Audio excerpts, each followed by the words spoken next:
Good evening, one and all, ladies and gents. Welcome to another webinar by the Peace Dealer, produced from Mystic Illuminations.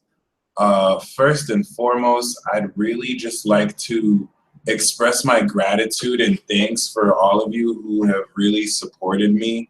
It takes time and money to invest in these webinars that you don't have to, but you do because you recognize the value in this. Taurus is all about value, so my Venus in Taurus, my Taurus rising is very sincerely grateful. And as we move forward, I really do want to add more value to these webinars. And once again, like, y'all are the real MVPs. So get ready, get set. You're definitely in for a treat. This is my first mega webinar. So just as is promised, we're going to go over Ceres, Chiron, Juno, and Lilith.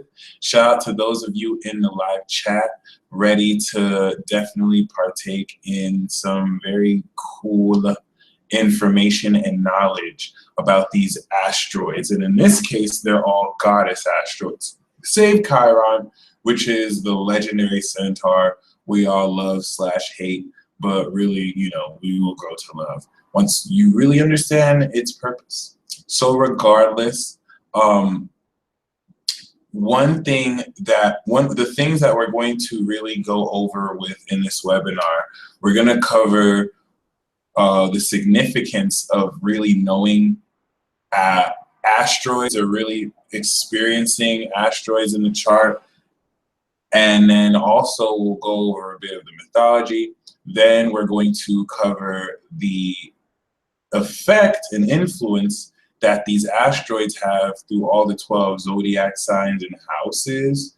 Then we're going to cover briefly the aspects that they make to certain planets and their significance. And then, of course, we're going to cover the influence of these asteroids on the angular points in your chart, as well as some brief synistry, how to, be able to tell what you can expect if someone's Juno is on your Venus or on Mars. All right. And yes, thank you, Pratt Pack. Very appreciated. And yes, my friends, after that, we'll do a little bit of Q&A, and then we'll let you on your way. One mistake that I made, I had coordinated wrong with, I had coordinated the dates wrong. I had said this was supposed to be at 8 p.m. Eastern, but instead I put it Pacific. So I really apologize for those of you on the East Coast watching this very late. Y'all are the real MVPs as well for staying up. And I'll make sure I don't make this way too long so you're not up in the middle of the week. Regardless, for those of you who have to leave early because of lateness, the webinar will still be available. So just as long as you have the link, you'll be able to watch this indefinitely for as long as this is up on YouTube. And I don't plan to take it down anytime soon.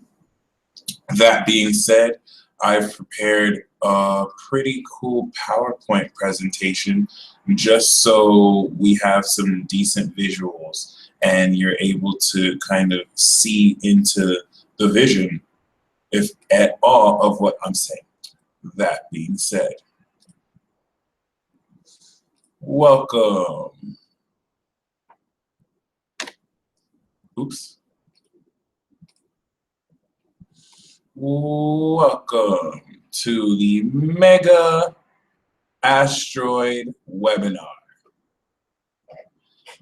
Once again, we'll be covering the flow of energy from, or not the flow of energy, but we'll be covering the energetic significance of Lilith, Juno, Chiron, and Ceres.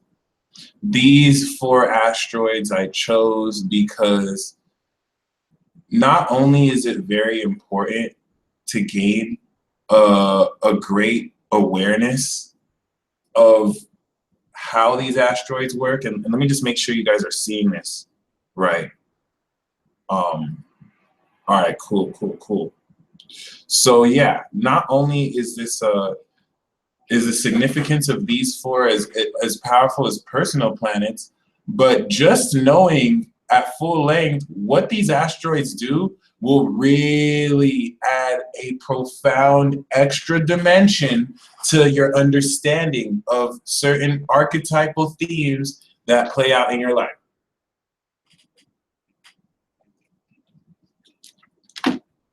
So welcome very much. Welcome very much.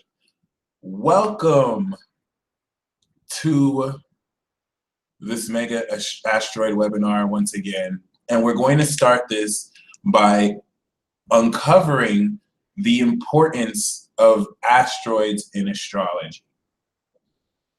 And it is my hope that through this webinar, if you didn't really take asteroids as seriously, now you will. It won't necessarily just be some extra points you put in. All right, I always do say if the personal planets are the main dish, then asteroids are the appetizers or the condiments. But that's not fully the truth. Certain asteroids like Juno and Chiron could be as important as the personal planets themselves. And when we uncover later the significance of the aspects that planets make, as well as other asteroids make to these asteroids, you'll start to see and piece together just how important all this is.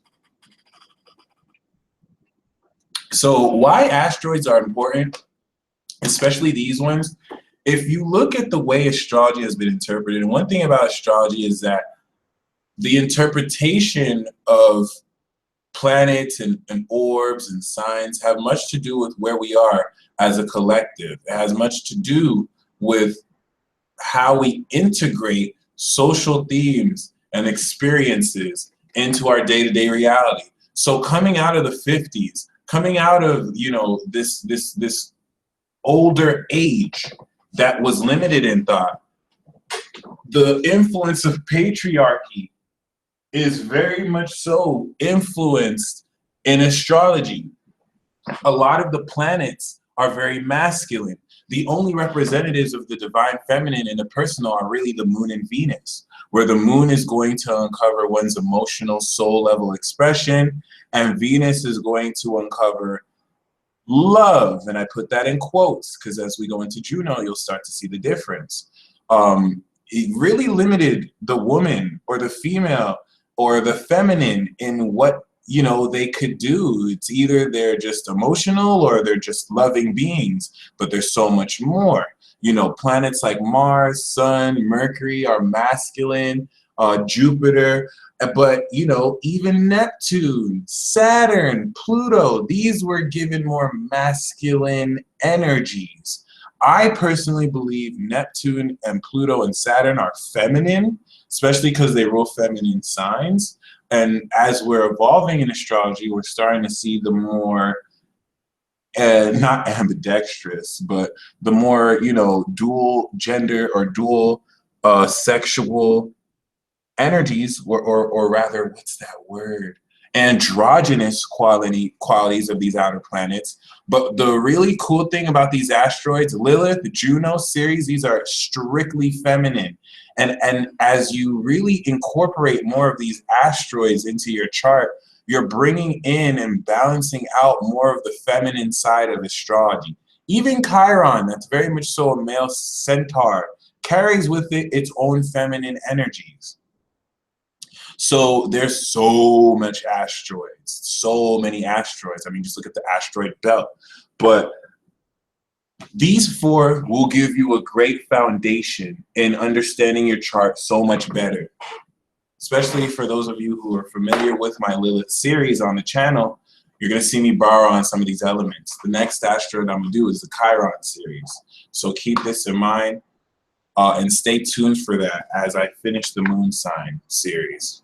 Regardless now, one thing that at great length adds to the power and quality of these asteroids is not even just so the feminine quality of it, but the story that they carry, you know what I'm saying? The mythology. And we're going to talk about now the significance of why it's important to know what these asteroids do in your chart and, you know, what makes them so significant.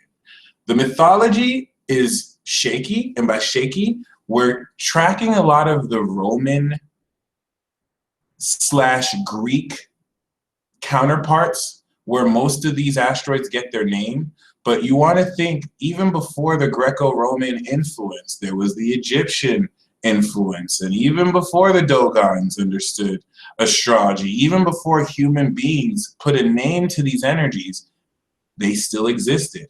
So the mythology is just about a story to help you understand what template these energies fit in. In that sense, some of you watching this are going to develop personal relationships and create your own mythology with these energies. So don't tie together the mythology that you hear too much, but just keep in mind, as we uncover the significance of these 4 asteroids, how they have come into prominence and what necessarily allowed them to really, you know, be discovered. Chiron especially, or they say Ceres was the first asteroid to be discovered, followed by Juno. But it was really the 70s that, you know, they started to be introduced in conventional astrology. Someone can fact check me there. I don't know if Lilith was as late as the 70s, but this is why I'm saying, even though they were discovered then, these are influences that have still been influencing you for ages, okay? Even though some of you are not alive, you know, you weren't born ages ago, but you know, maybe you had a past life. Regardless, we're gonna go into the mythology and significance of these asteroids right now, starting, of course, with our good friend Lilith. The stories on Lilith aren't necessarily always the same. Some people say Lilith is Adam's first wife. Some people say Lilith is Lucifer's wife. So we'll stay clear of the mythology here. This definitely is bringing into focus the ancient divine feminine. And one thing that's significant about her is usually in contrast to Eve. So don't take too seriously Eve and Lilith, but let's take more serious the symbolic implications, where Eve is going to be the submissive female, and Lilith is going to be the more outspoken, and not necessarily even outspoken, but the more dominant female. Incorrect word to say is that she's more masculine just because she's more dominant. Lilith gets a bad rap because the prominence of Lilith came through in a generation of women where women have been suppressed, even still up until now. So any themes of Lilith being portrayed as a dominant woman who does what she wants and does not really submit to a man have been demonized. They have been seen in the improper light. There has been propaganda through the ages to really suppress this energy. And colloquially and contextually speaking, this is why Lilith is an evil bitch right now, because she's fed up. And this is her way of fighting back. So if you see Lilith as this dark, sexual, evil, feminine figure, that is not the true nature of Lilith. The true nature of Lilith is one that inspires dominance in women and the feminine to equally balance out the dominant / submissive nature in the masculine. Lilith can be very feminine, especially when she's in Cancer, Scorpio, or Virgo. But she's going to bring out that dominance in Libra, where she really wants equality. And not so that she has to feel like she's a witch for doing certain things that implement the occult nature of her wisdom. So Lilith in astrology is going to really show you how you deal with that dominant, sexual, feminine energy. This will express itself in temptation, because whether the woman is embodying this or whether the man is receiving this through his feminine side, you have to learn how to deal with the temptation of not controlling, but harnessing this energy, whether in relationships, whether single, whether through work. And it's not always so that Lilith is a tempter, but Lilith will show you how well and how strong and how much control over self you have when dealing with this energy. In that sense, Lilith definitely loves to be mischievous. And if she can push your buttons, when it comes to how well you're able to tame this energy, she will. As Lilith teaches us that it's not sexy to have no control over your urges, but it's also a disrespect to try and suppress this darker feminine essence, which adds such creativity and sexual to experiences we have. The suppression of this energy has led to very gross misunderstandings of how we are supposed to intimately relate, so that things are not supposed to be just vanilla.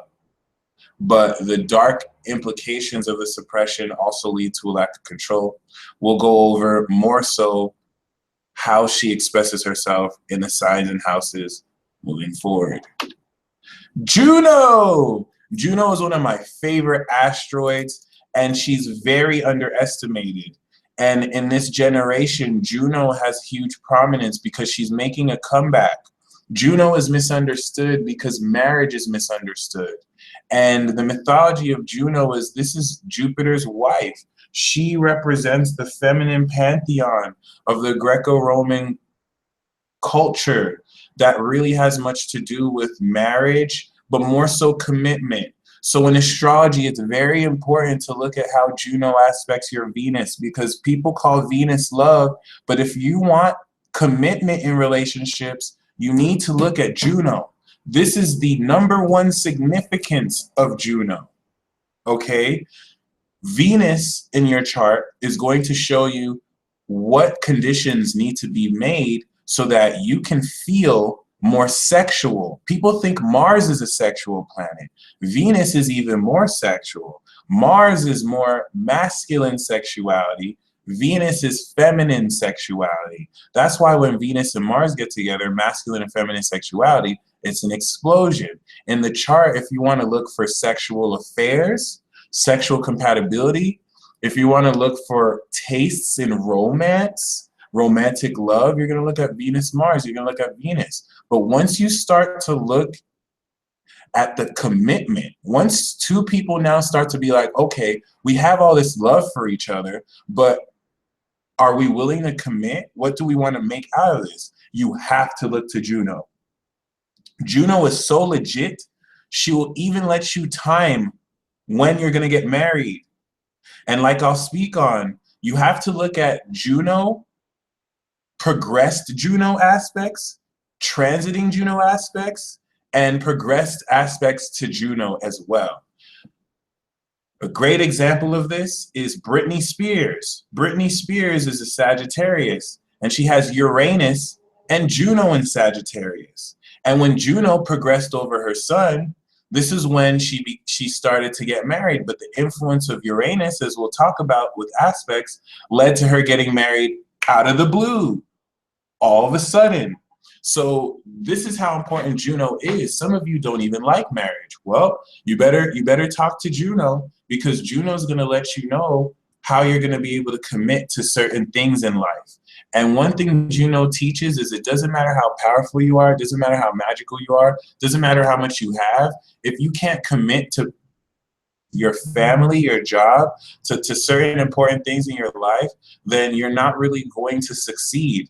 Now, an important thing to know about Juno is that she specifically details husband-wife relationships.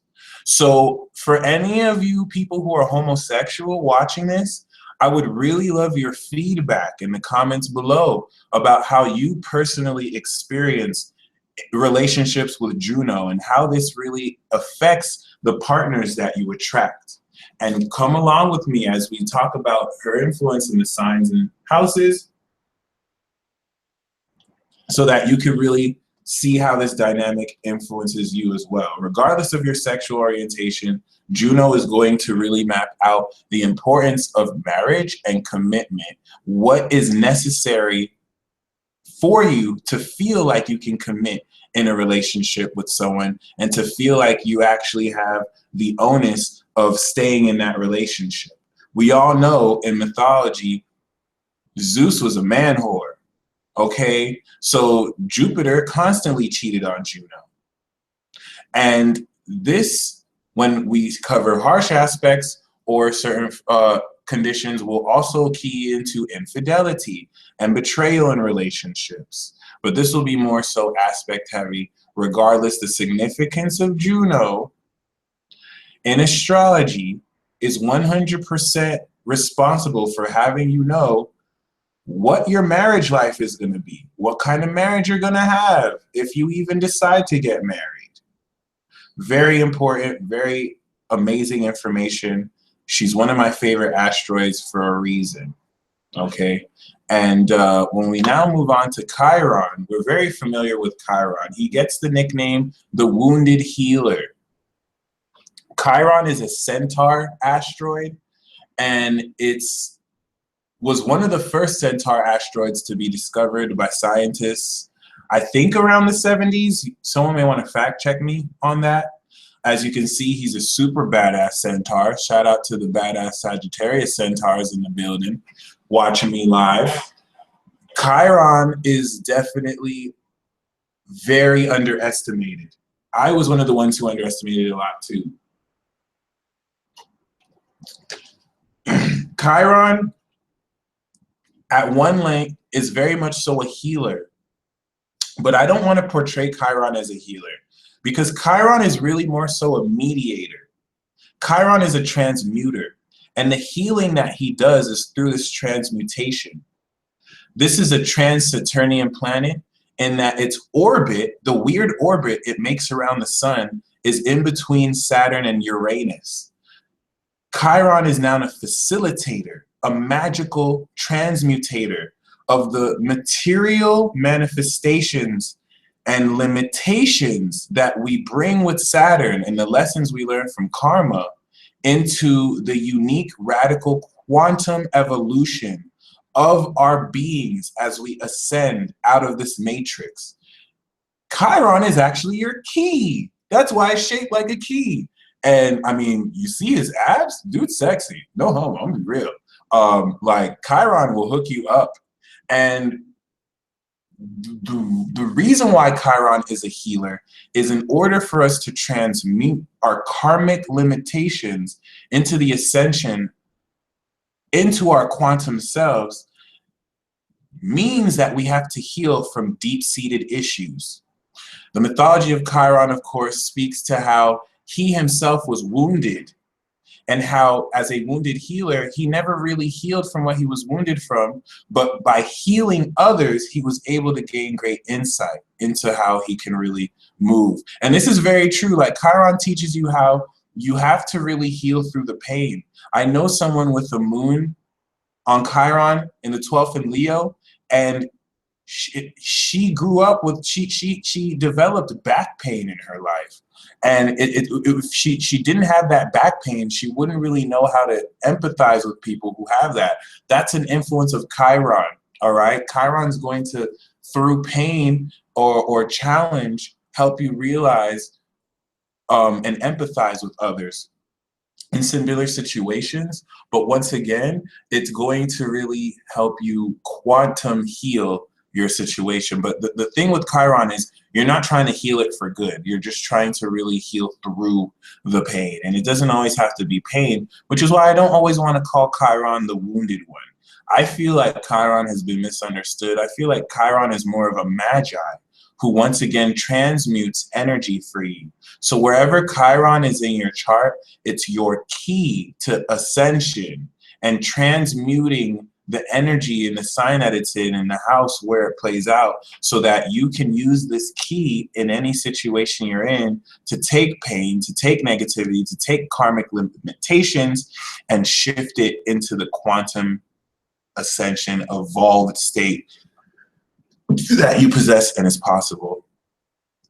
Finally, we have Ceres. Ceres is the goddess of earth, very sexy woman. I see Ceres in some of you ladies. The most beautiful woman channel Ceres. And for those of you who are familiar with the story of Pluto and Persephone, the mother of Persephone is Ceres. It's Ceres that's, you know, mythologically why when Pluto is piping down her daughter, when Pluto is taking her daughter down to the underworld doing some naughty things, Ceres gets sad and she cries for 6 months, predictably. This is how you know it's a myth. But you know what I'm saying? Still, very amazing story. And the significance of Ceres has everything to do with how well you nurture. If Juno is the husband-wife dynamic, Ceres is the parent-child dynamic. More so the mother-child, okay? Ceres shows how your relationship with your nurturing figure is, like the moon, but really, Ceres in your chart shows how well you are as a parent. And you don't have to have children to really parent some people. Some of you, you parent your friends because maybe they conjunct your Ceres. And now you just feel very nurturing towards them. And what I love about Ceres is it's not just how you nurture others, but how you nurture yourself first and foremost. Thank you for those who already said blessing, gesundheit, or whatever. Salud. Regardless, Ceres in astrology is going to very potently and magically key you in to how important nurturing is for you. And if you don't know, you know, nurturing isn't as important as some people. Some people didn't grow up nurtured. And we're going to talk about how aspects to Ceres could key into why or how. But one thing I love about this goddess of earth is she very much teaches us the patience of agriculture and that harvest. Ceres is the reason why we experience harvest, and you could apply agriculture to any facet of your life. Ceres nurtured humankind by making sure we're able to plant and sow seeds, just the way we plant and sow ideas that we want to manifest in our life, so that when that harvest comes with hard work. You have to water those plants. You have to make sure those plants are shielded from enemies who want to take the seeds from the crops, or, you know, bugs and animals. You have to make sure that what you're harvesting is rich in taste and in quality. And this is the goddess you call upon whenever you have projects that need to be nurtured right. You have to nurture those plants so that when they harvest right, you crop a bountiful harvest. And it's in that nurturing that she helps nurture and soothe our wounds. And she does this for all of humanity, like a parent does for a child. So that being said, we have uncovered a majority of the mythology and significance of these energies. And we're now going to step into how all these energies influence or are influenced in the zodiac signs. With that being said, we're going to follow Lilith, Juno, Chiron, and Ceres as they travel together through the signs in one big entourage, all right? So far, I'm gonna pause this out here and come back on the camera screen just so I can connect with y'all. How have you enjoyed this introduction so far? How is everyone doing in the live chat? We're going to get into the significance of these energies through the signs. And one thing that I want to kind of have you grasp is the relationship between these energies and how maybe some signs enjoy the sign and others don't. So I'm going to really be personifying a whole lot of these energies as they go through the signs. The intro that we've just done, I'm going to post publicly on the YouTube channel after we're done. So this is kind of where the webinar really starts, all right? So regardless, once again, we're going to have Q&A at the end. So as you're coming up with questions, make sure you save them for the end of the broadcast, and hopefully we'll be able to take as many questions as we can. Thank you, Chiron. I just couldn't, after the spiritual astrology webinar, my Capricorn needed to get some kind of order. So yeah, the mythology is very fun. And, you know, once again, like, keep that in mind as you really take into account how these energies play out. So let's get back into the broadcast, all right? Hold on. Present. All right, perfect. So we are back. Lilith, Juno, Chiron, and Ceres walk into a bar. I'm just joking. They walk into Aries and the first house. The energy of Aries in the first house has everything to do with identifying your power through really uncovering who you are. And as they go through this astrological journey, each of these asteroids have to fight to gain identity. And when you have energy transiting ornately in these energies, it really speaks to the passion and the instinct that you gain as you harness these energies. This now adds a fire element to these.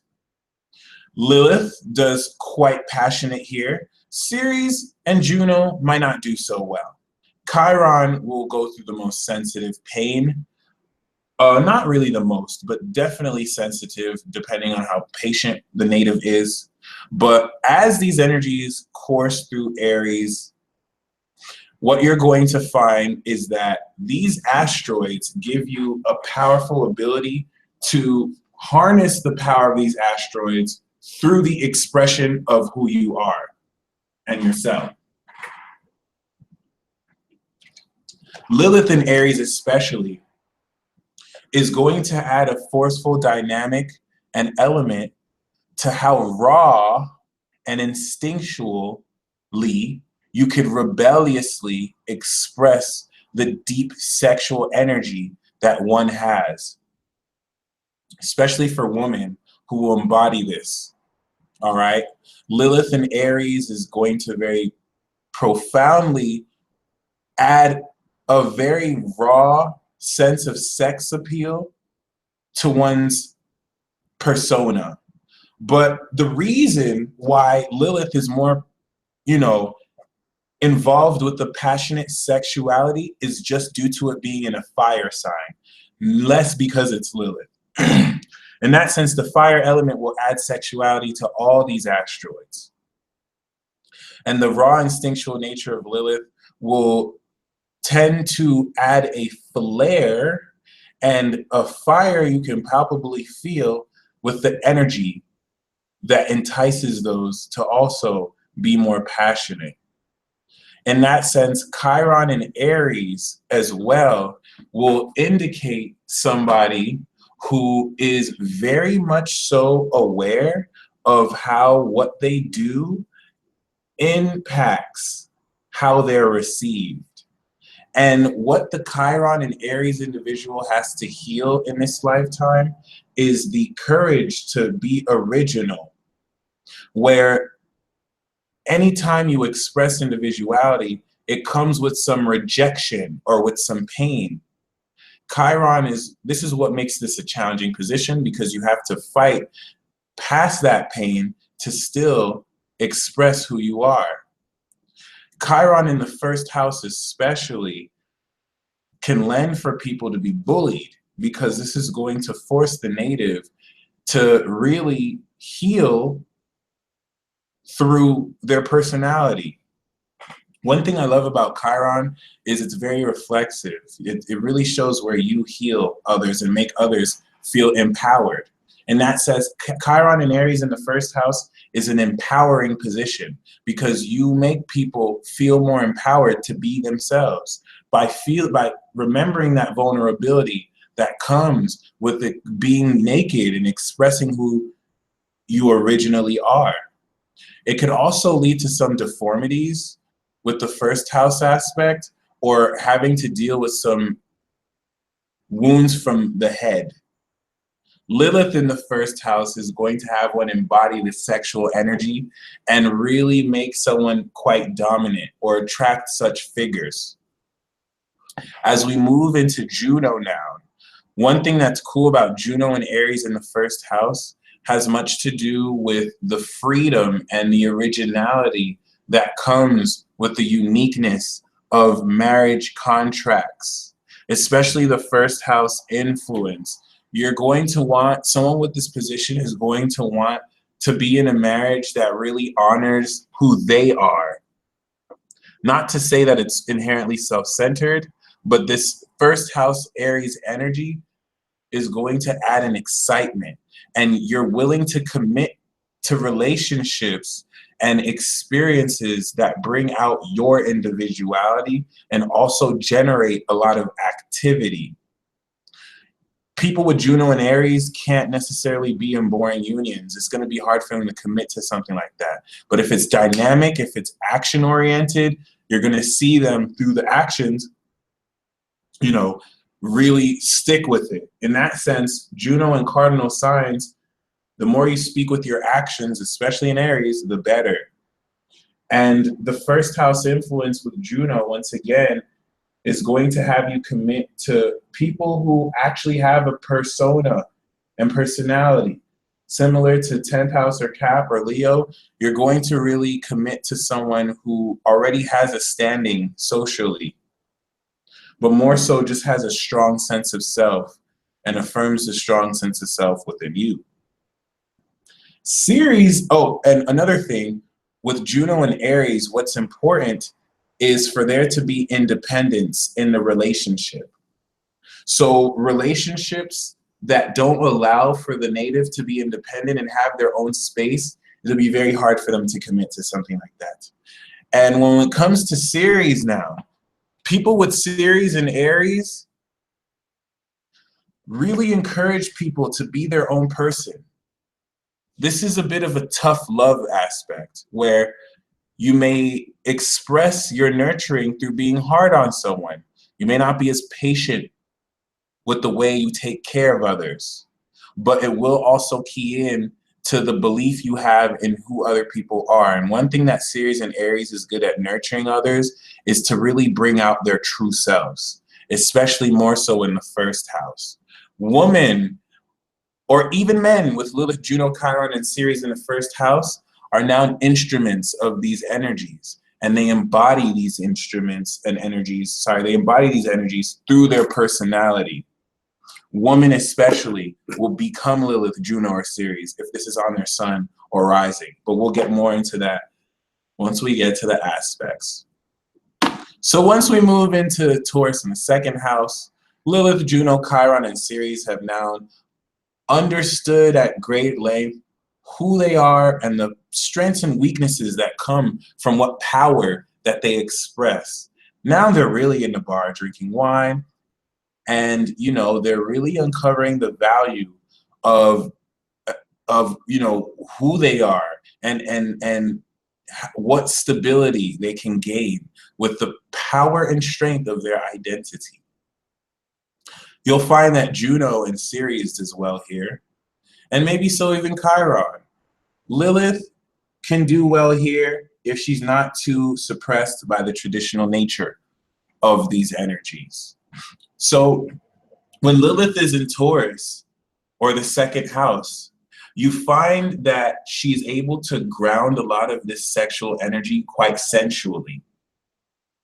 And there's a heavy influence on the sexual values that one has due to the influence of Lilith.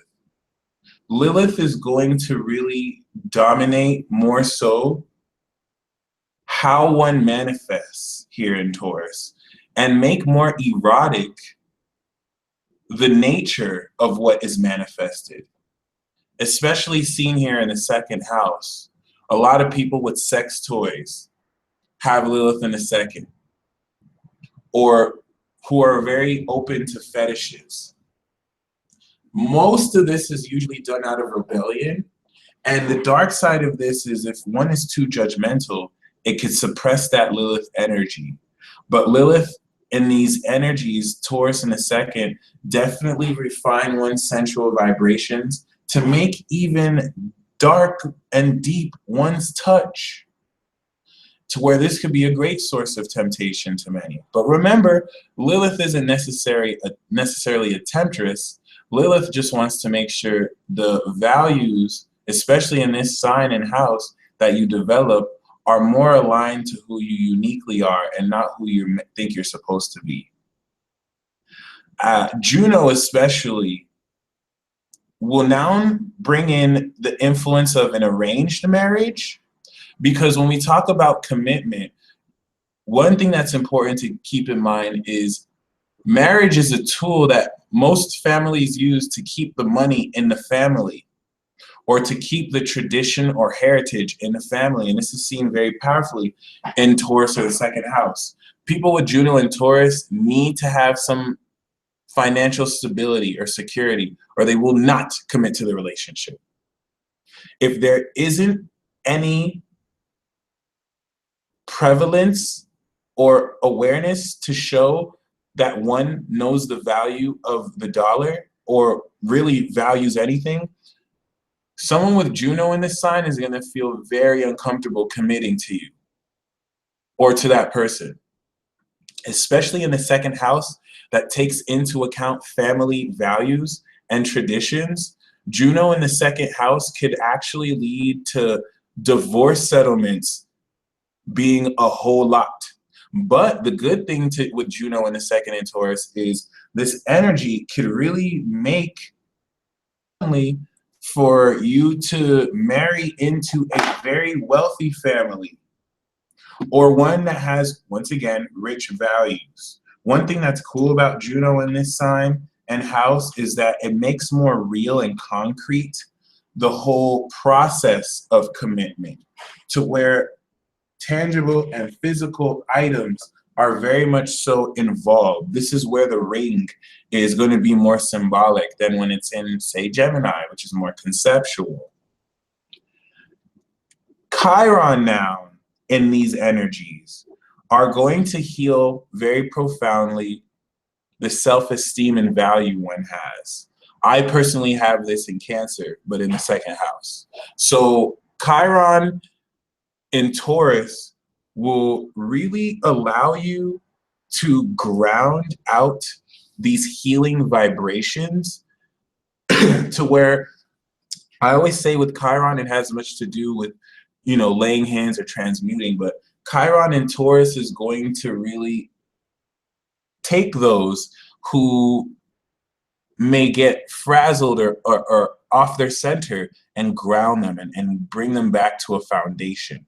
In fact, Chiron in Taurus is really good for connecting with nature, because through the food that is created and made, it's going to really be a great way to instill these healing vibes through these sensual experiences and outlets.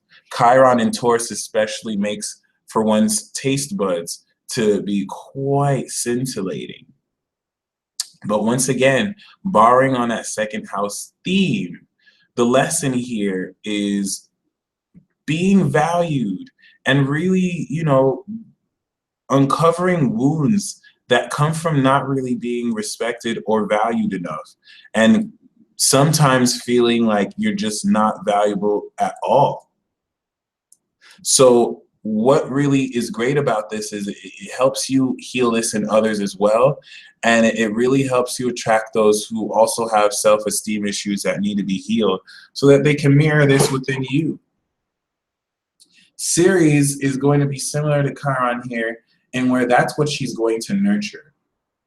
Ceres in Taurus is going to nurture a very powerful and strong sense of values in you, so that through her nurturing influence, you're going to be more inclined to value the important things in life. Ceres in Taurus is that mother who's going to be a bit old-fashioned, but still, point out things that are valuable while others are just not as valuable. And in the second house, Ceres especially is going to cause you to nurture others to feel more valuable in themselves. People with Ceres and Taurus in second house are really great at using gifts, physical gifts, to nurture others by knowing what it is that they like, to ground out physically what it is they could manifest in order to add to their self-esteem, as well as using food and money, material gifts, to make one feel a lot more valuable. One thing about these asteroids moving through these zodiac signs and houses is the gradual buildup in experience and energy that each gain. So that once it moves into Gemini, we're now really experiencing these energies. So the Gemini third house influence, once again, gives us the experience of these asteroids, where Aries gives us the power of these asteroids, Taurus gives us the value and strength of these asteroids, and then Gemini gives us the experience, as well as the third house, where now your attitude and your thoughts are very much so colored by these energies. Lilith in Gemini has a way with her words, and the third house influence of Lilith is going to very much so influence one to really speak out in ways that can turn heads. This is going to make someone very sexual in their language. The best people who know how to, weave up sexual innuendos have Lilith in Gemini or the third. Or they might have Scorpio in their third house and Lilith isn't involved. Because once again, like I was saying, Lilith is not meant to be sexualized. But I have to use these because we're in the base signs. Once she's more in Pisces and Scorpio, she's refined her intent. But Lilith in Gemini in the third house is going to really indicate how the way you think and the way you communicate and speak can touch people very erotically in the depths of their soul. This is important to keep in mind because the expression of truth that Lilith can sometimes be exalted here can point out themes of patriarchy or the feminine getting suppressed, because Gemini is always wanting to express outwardly. And in the third house, this will color one's attitude to really be more seductive in their approach to things and life as well. That being said, when we have Juno here now, Juno in Gemini is going to encourage one to commit to relationships where there is high mental stimulation and activity, especially with the third house influence. This is going to really preoccupy one to commit to relationships that has one involved in their community, really. And not just involved in their community, but in their neighborhood. This is going to add a familial, friend-like quality to one's spouse, to where if they can't necessarily talk and open up lines of communication, it's going to be hard to commit to a relationship like that. There's an entrepreneurial, enterprising quality to Juno in this sign, where it's very easy for you to actually be more faithful and committed the more people you talk to outside of the relationship.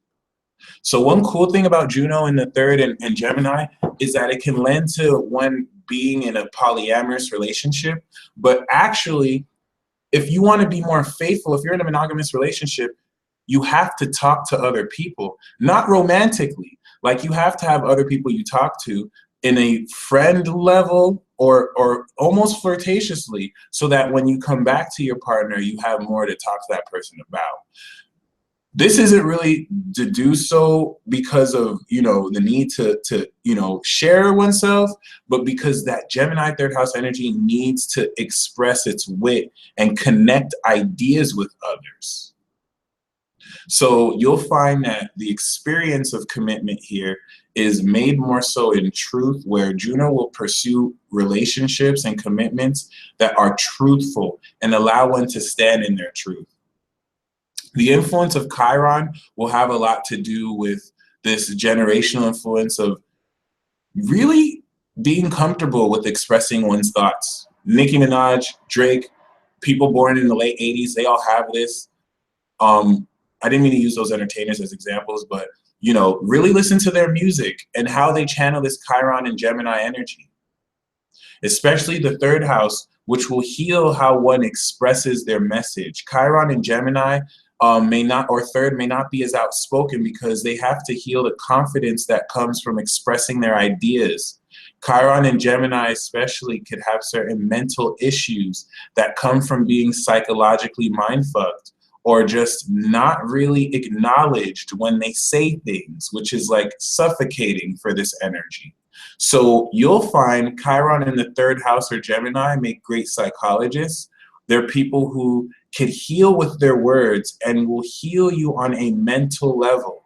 The third house Chiron individuals are able to really highlight someone's mental ability, aptitude, skills, and attitude through conversation, and know how to talk to that person so that they start to think more productively. You can use this energy to transmute your words to quantum shift into a greater way of thinking, as thoughts create things, and very much so shift your beliefs. Ceres here is very great, especially for parenting. This is going to be the kind of parent that's friends with their children, because in order to nurture themselves or those around them, it has a lot to do with communication. The loving, kind words that are used in order to use these words as a medium of nurturing. Ceres and Gemini people are very mindful of the words they use with care, especially in the third house. They're going to nurture the attitudes that people have, so that if it's positive, they positively reinforce it with compliments. And if it's negative, they can be a bit facetious in the way they mirror this back. The dark side, of course, of these energies will have much to do with the opposite of telling the truth, and more as Gemini is, stereotypically seen as to be two-faced. The negative side of the Aries energies are going to come with a forcefulness, to where with Lilith, you might overemphasize the sexual energy to force your way through situations. And with Chiron and Ceres, feeling like you have to do everything alone. Even with Juno, feeling like with the first house influence, you have to assert who you are over everyone else in an effort not to feel sidelined. And with the second house, this can bring a lot of greed with the dark side, to where since this Taurus second house energy could make you attract so much to you, you might feel like, too much is never enough. And you might not know how to draw the line.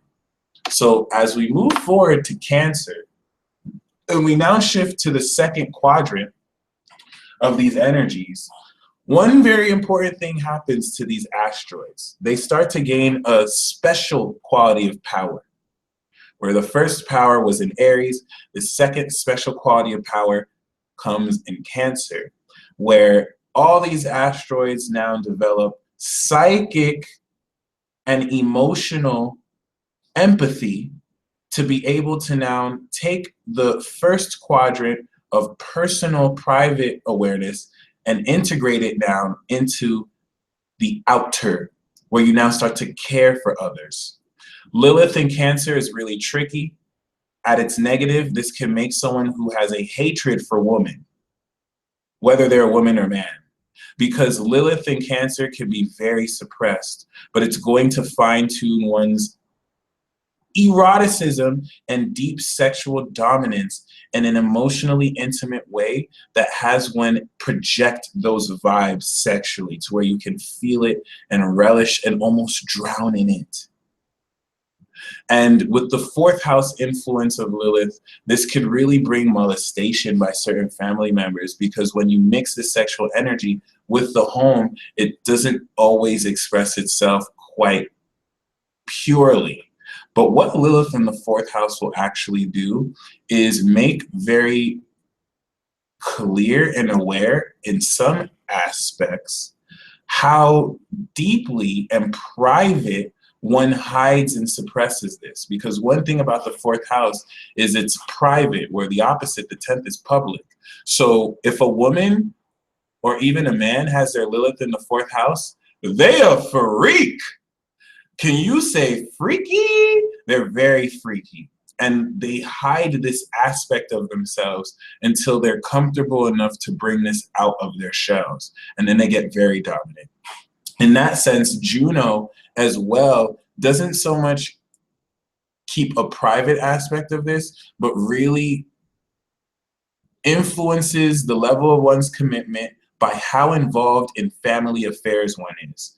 Juno will not commit, Juno in the fourth or Cancer will not commit to someone who cares more about their public and work life than someone who actually cares about the family and cares about the nurturing love that they share. Juno and Cancer especially, if it's really easy for them to commit to people who are empathetic and care about their feelings. An emotional relationship that honors the irrational nature of their emotions will make them feel more committed because they feel there's trust here. And if there's no emotional connection, they will not commit into a relationship with you. If they do, they'll find that marriage doesn't last as long. And the fourth house especially is going to add a private touch to how Juno really focuses more on the home and family than individual concerns, ambitions, or public ambitions and concerns.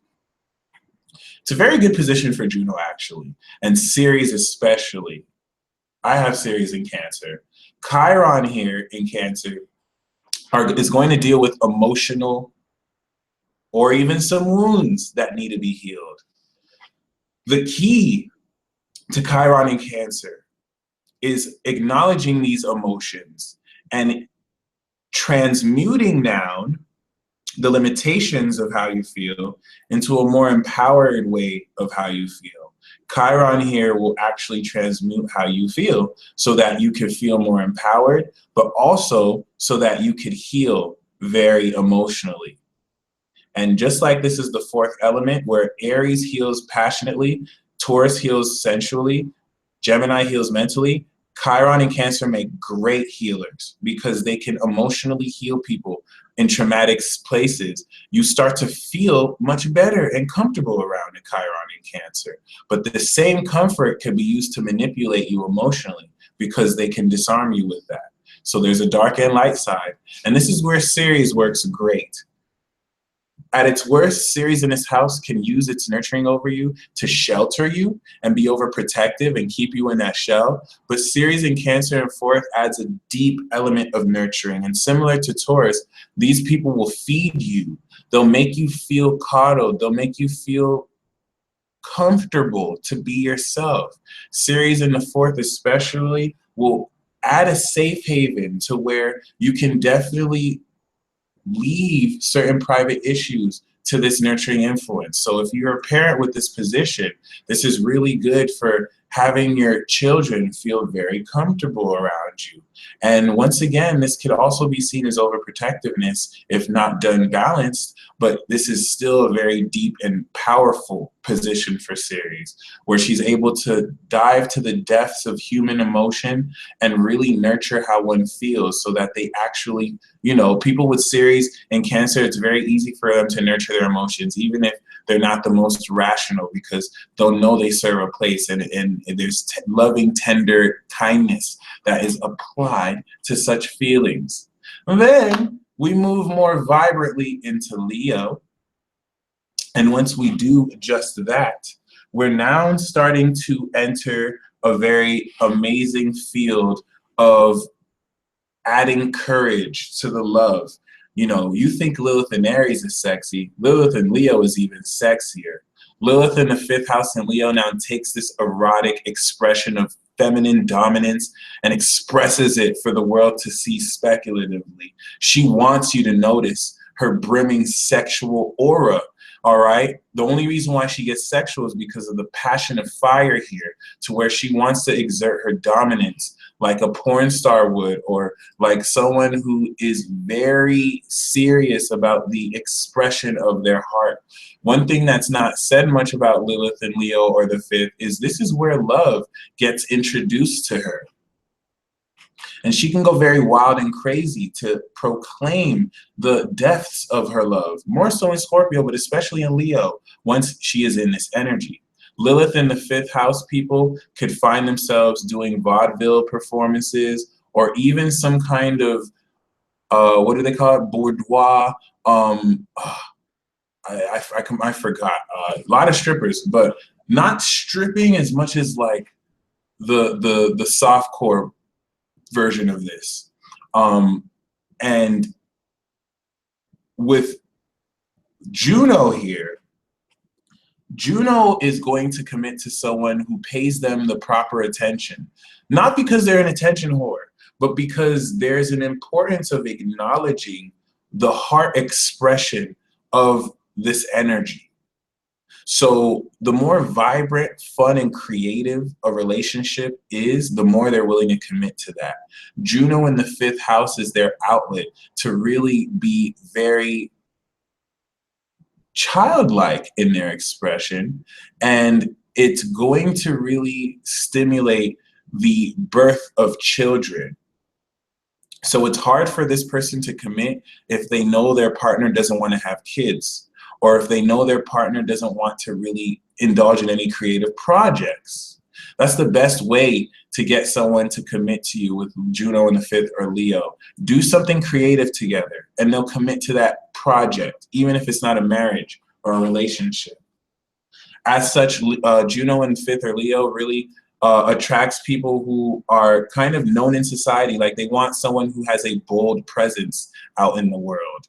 And when it comes to Chiron, this is what is healed. Chiron in Leo especially is a wound in the heart where, you know, expressing the courage and passion of your love could have been met with some opposition or some pain or suppression. In the 5th house with Chiron, you may feel like you're just not sexy enough, or you may feel like you don't have as much talent as the next person, and you want to transmute that lack of self-esteem, because what does the 5th house square? The 2nd house of self-esteem. To know that it's through your creations that you heal people. And the more creative and expressive you are, the more you heal people's hearts. That's what I love about Chiron and Leo individuals. They really help open one's heart once they learn how to heal the wounds in their own heart. And because we're now talking about transmutation when it comes to Chiron, this energy lends to a very profound opening of one's heart chakra and entrance into the 5th dimension, one of the portals to ascension. Ceres, of course, is going to cultivate and nurture one's creativity, like child superstars. In fact, Ceres in Leo or the 5th house can indicate a parent or a nurturing influence who's able to spot talent in someone and nurture it slowly, so that they're able to develop this once they're in the more adolescent phases of their life. It's a Ceres in Leo or the 5th house that's going to buy their child something they're passionate about, so that they can nurture those talents and really applaud and help them feel great about what they're able to creatively express. This also does help nurture one's heart expression, and a great lover can be found with Ceres in the 5th or Leo. So, of course, the dark side of this will have much to do in Cancer with the suppression and the manipulation of others by using this energy to really manipulate how others feel. And in Leo, it will have much to do with being too vain and being drunk and intoxicated off of the attention this gives, because Lilith, Juno, Chiron, and Ceres in Leo or the 5th attracts a lot of attention to these people. And if they don't know how to balance that with humility, it could backfire on them to where they need more, and it's never enough. Okay.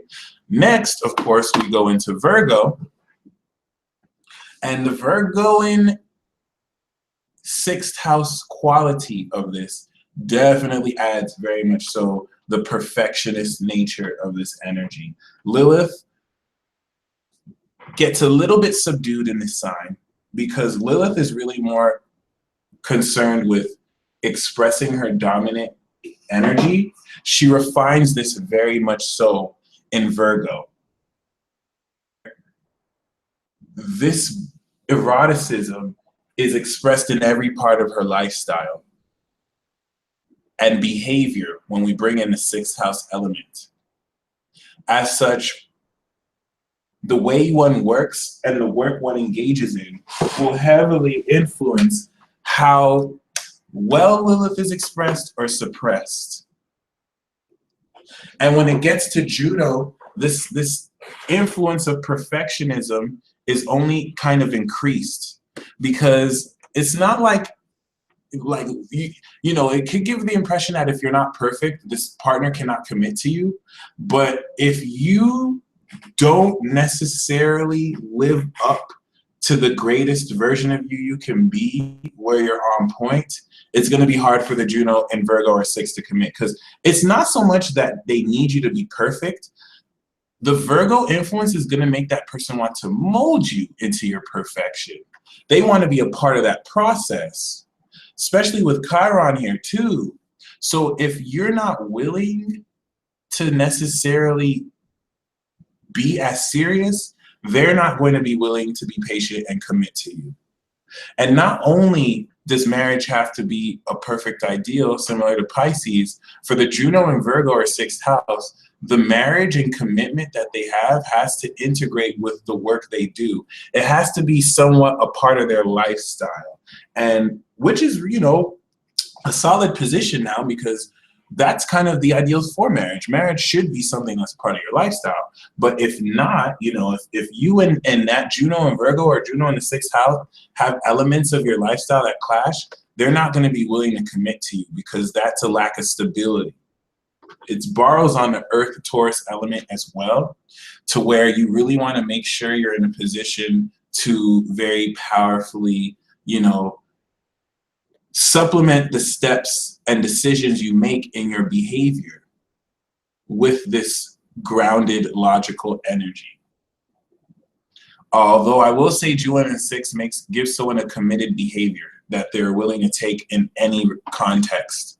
Chiron especially is going to really now make someone a very amazing body healer or masseuse, because the influence of Virgo will key them very powerfully into the sensitivity of the organs and the body. A lot of great healers have Chiron in Virgo, because they're even able to pinpoint to the exact detail where certain pain may be. But Chiron and Virgo in the sixth house are going to have to do with behavioral issues that need to be transmuted, so that you're not too caught up on the neurotic anxiety that comes with trying to control every facet and detail of life. As such, Chiron and Virgo can go through a lot of stress, but you're only expressing that stress to transmute it into greater peace through the kindness that's exerted.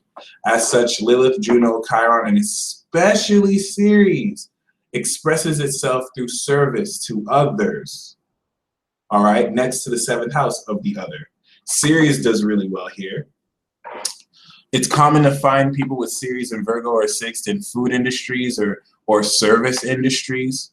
This is going to nurture others by really being a part of their lifestyle and helping out where they need help, really nurturing the behavioral decisions one is set to make, as well as nurturing in a scientific or medical aspect the awareness or experience of the reality that governs this life. So this can make these energies very critical, but Ceres, similar to Aries, will give a tough love here. to where they're more concerned that you're living the right way than really having fun. Ceres and Leo wants to make sure you have fun. Ceres and Virgo wants to make sure you're healthy. This is the person that's going to make sure you have taken your antibiotics or your medicine, whether you want it or not. But at the end of the day, you'll be healthy. And that's all they care about. So with that being said, I want to take a short break right now. And when I mean a short break, I mean more so check in on y'all. How do you feel about the interpretation over the first 6 houses and signs? I'm going to be taking Q&A at the end of the webinar still, but I would like to see your feedback. How is the pace of everything going? Are you the Pratt Pack? Thank you. I'm glad you're loving it. I'm really glad I'm able to give the relevant information. I just want to make sure you're absorbing it in a way that is really great for you. One thing that's very important about the flow of energy from these signs, you know what I'm saying, is that they build up. That's why I wanted to do all 4 at once, so that you can kind of see the progression. So I'm gonna track back, and I'm going to kind of start again. So once they're in Aries, they start to build their persona and identity. In Taurus, they build their value. Gemini is when they build their message and attitude. Cancer is now when we add strength and power to the psychic feelings and emotions that come with how we share, how we feel, and the emotional sea that we live in. And then Leo is now the boldness of expression that these asteroids are going to extend from the power of identity that Aries gives it, so that it can all be integrated in one's lifestyle. As I go back to the PowerPoint and now interpret Libra to Pisces, we're now going to, at greater length,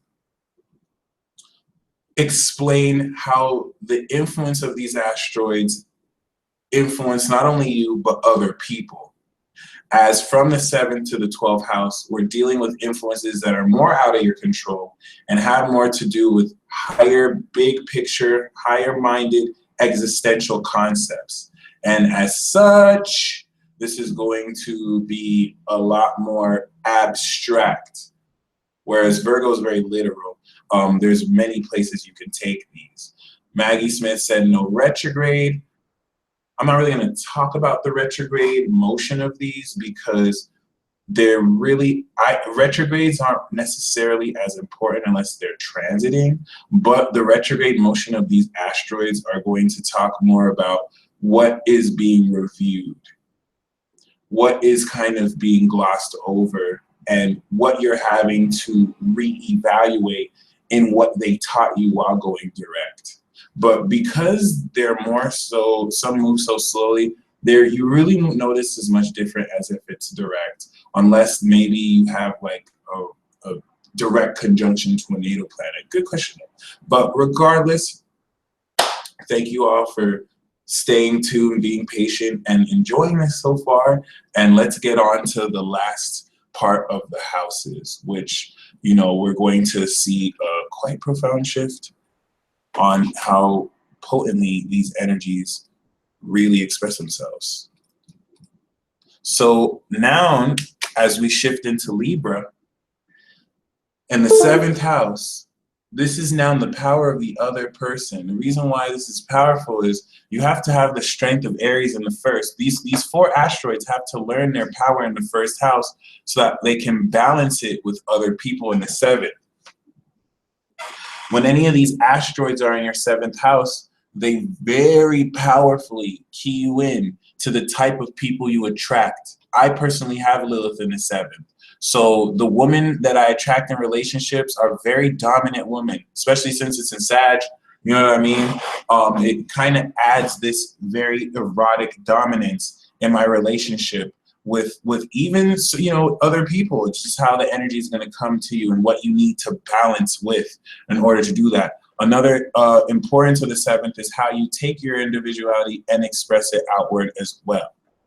So Lilith in Libra is going to really take into account how well you and someone else can share in this dominant energy. Lilith actually does very well in Libra because she's going to point out any themes of unfairness when being suppressed. Lilith in Libra is going to be that person who points out double standards and maybe say being sexually promiscuous, where it's wrong for women but right for men. That's a more Lilith Libra thing, to make sure there's balance in social themes and issues. In fact, Lilith in Libra is going to use her dominant eroticism to bring focus to political and socio-political issues where, you know, people aren't being treated fair. There's a bit of an unorthodox quality to this. And of course, in the 7th house, it's going to color your relationships with others in a way that brings this provocative edge out in your relationships, business contracts as well, and dealings with others. This is where Juno gains its power. Being that Libra in the 7th house has lots to do with contractual agreements and relationships, Juno does very well here. Juno in Libra especially is going to mark someone who can commit to a relationship where there is true equality, where both people are coming together to become more than one and to balance their strengths and weaknesses so that they can definitely become a greater whole. If anything, the influence of the 7th house will make marriage quite favorable for this person, but there is a chance, or a risk is the word, of being taken advantage of, because of course Juno will allow you to very powerfully take anybody and balance yourself with them. So the thing with Libra 7th house is you don't want to compromise too much to where you lose your self-identity and you're not selfish enough to know what you want out of the union. Regardless, Juno in this house and sign will make such agreements very favorable, provided that the other party is willing to compromise and balance this. Juno is almost actually most powerful here. And Chiron, of course, is going to heal at a social level. If Gemini is mental healing, Chiron in Libra is social healing, to where you feel more comfortable expressing your personality out to others. As such, Chiron in 7th and Libra positions and placements lead people to have a lot of social anxiety, because this is what they're going to heal from others too. You want to transmute the need to prove yourself to others, to actually stand firm in who you are and still balance that out gracefully. So Chiron in the 7th will actually over time have relationships be a medium for healing, to where you heal others by balancing and also exposing certain facets of their personality and identity that they maybe are too forceful in or don't bring enough. Ceres, of course, in this sign and house will nurture how well someone refines who they are. Especially Ceres in the 7th, which will attract a very nurturing partner, or make the relationship based on self-nurturing and partner nurturing. What's really important about here is that, you know, not only is nurturing now an aspect of Ceres, now that she's evolved outside of the first half of the zodiac, you're going to see her persona come out a lot more, especially conceptually in the air. So there are going to be unique ways of bringing out one's personality and balancing it with another that takes into account through balancing and mirroring certain facets that need to be, you know, mirrored. In that sense, especially with Lilith and Ceres, what other people do to you, you'll just do to them, so that they can see through that way and through that slant. Once we shift into Scorpio, however, things reasonably get complicated. The very possessive and obsessive slant of this energy can make it hard for the purity of these signs to be felt.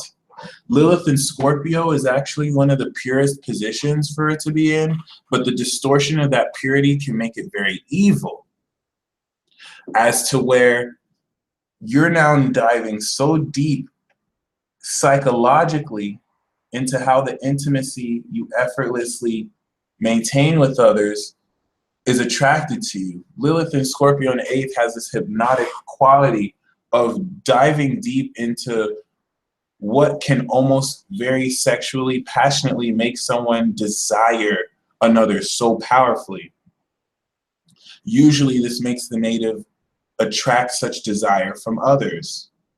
It'll even indicate someone who uses black magic for love spells, because it harnesses that intense obsessive desire to where you can't, it doesn't matter if it's right or wrong, you have to have them. Okay. One thing about this though is if you betray a Scorpio or an 8th house Lilith, you're dead. Like they're already planning your death. Don't worry, they may have to wait 10 or 20 years until they can do it, but you're dead. And they won't forgive you. Like you're dead. You're dead. Don't ever betray a Lilith in the 8th or Scorpio, especially the 8th, especially Scorpio. Juno now, and I have my Juno in Scorpio. In order for a Juno and Scorpio to commit into a relationship, you have to have a soulmate connection with them. Like if there's not a deep soul level connection between you and that person, they won't even take you seriously. They can't commit to you, because relationships or commitments with this individual have to be deeply sexual and transformative. There has to be a healthy sex life between you and those two people. And there has to be very powerful intimacy. Bill Gates has this position. So barring the influence of Taurus, Larry King does too, barring the influence of Taurus, this can actually cause two people to get together and commit to pooling their resources to where they could be financial powerhouses. Because of the 8th house influence now of financial institutions. But what you'll kind of see with Juno, because Juno is also strong in the Scorpio in the 8th because of the maturation and the shared finances. Someone's going to feel more comfortable committing in a relationship if there is a connection that defies logic. And what I mean by that, though, is more so the deep, transformative bonds that you can't really put into words because you feel that strong connection. This is going to attract a partner who's very sexual, but also mysterious and maybe a bit suspicious and jealous. And this could also play out in the native as well. Chiron is going to take these same themes and heal. Chiron and Scorpio in the 8th is not easy because now this is dealing with the mushy, yucky stuff that no one wants to deal with, like abuse, rape, psychological manipulation. Chiron and Scorpios or 8th houses attract this a lot, but really Scorpio. Chiron and Scorpio heals deeply sexual issues to where it could sometimes be, you know, some people don't like to be touched. Some people don't like to be naked because of sexual trauma. You're going to heal this deep within people's souls and help them transmute that by holding space for them. Especially in the 8th, what Chiron can do here is attract people who want to invest in you. By taking the values you're willing to share and healing and transmuting a greater order of how to connect these energies. And Ceres, of course, will nurture these energies, but really challenge the native to be more comfortable sharing the deeper, darker secrets that one has. If you want to tell someone a secret, make sure they have Ceres and Scorpio in the 8th, because not only will they keep that secret for you, but they'll make you feel better. Whenever you expose your vulnerabilities, whenever you expose more occult, hidden aspects of yourself, they're not just going to listen and keep it. They're going to really nurture the confidence that comes with you even feeling that way about yourself. And Ceres and Scorpio in the 8th house has a transformative magic to it, to where you're able to really take certain projects you work on and add a certain, you know, black magic flavor to it, to where things start to attract to it more. This is where, now that we're in the higher signs and houses, you're going to see Juno, Lilith, Chiron, and Ceres Implement attributes that are not conventional or unique to it. Lilith, especially in these houses, is really good for transmuting like Chiron transmutes, but Lilith will be a lot more raw, because whereas Chiron might be a bit more soft, Lilith is not going to be soft. Lilith is going to be 100% raw and real, and through that dominant raw realness, really help expose where Chiron is going to more heal this and facilitate that transmutation through healing. Lilith is just going to bring out more so the psychic nature of your intent so that it can be purified. And this is what's going to allow Juno to commit to energies like this that are more unconventional. As we'll talk about more when we get into Aquarius. Sagittarius in the 9th house brings a lively quality to these energies. So the dark side of Libra will be compromising yourself too much to where you're trying to manipulate the other, or you're just trying to people please to where you lose your identity. Scorpio is going to really bring a destructive quality to this. One amazing thing about Chiron in the 8th is that it could heal people's addictions. Okay, and Ceres can nurture people with addiction problems as well. But the dark side to this Scorpio energy is being way too possessive and not really trusting anybody, because you would rather dominate than actually share values. Sagittarius now in this 9th house is going to bring this experience into uncovering the meaning of these energies. Whereas the truth was expressed in Gemini, the meaning of such is now uncovered through these energies. And you having energy here with these asteroids makes you a facilitator, especially with Chiron, to having people really shift their philosophy and see things in the true light of which they should be seen. Lilith in Sagittarius makes for one of the most sexual people. This is what's going to instill quite a vibrant nature of adventurous passion in the native, to where they express their dominance with the flashy ways they can show it to you. But this feminine energy adds a righteous quality with the 9th house, to where you're able to teach others and show others this feminine dominance, especially sexually with the element of fire. However, a lot of false prophets have this position because they realize as long as they say anything charismatically, anyone can believe them. So that's the dark side of this, making sure you don't rest too much on your passion, but you ground it and balance it with the logic of Gemini, but also making sure you don't use this irresistible fire to just kind of get people to fall into temptation. Because the temptress really comes out in Sag. You would think it's Scorpio, but it's really Sagittarius. Juno in Sagittarius is going to have someone commit to an adventurous streak and state of mind. That was dumb to say, but Juno and Sagittarius in the 9th house, they need a travel buddy. They need someone who can open their mind up to new concepts. Similar to Gemini, who needs that mental stimulation, Juno and Sagittarius can commit to someone who's fun. Even if you're kind of boring, they'll still commit to you if you have an open mind and you're willing to go on them with their personal adventures. If you make them feel ostracized, if you make them feel like their philosophies are too little for you, they're not going to really see you as someone they can commit and confide their dreams, hopes, wishes, and beliefs to. Juno and Sag in 9th house adds a healthy touch of debate to a marriage or to a commitment, as it pushes those boundaries to greater expansive quality and places to go. All right, so if you like to travel, get you someone who has Juno in the 9th or Sagittarius. They're very fun people to commit to. However, you know, if they don't have good aspects, the commitment might not, the commitment can only last as long as the fun lasts. Okay, so stoking in that fun is important.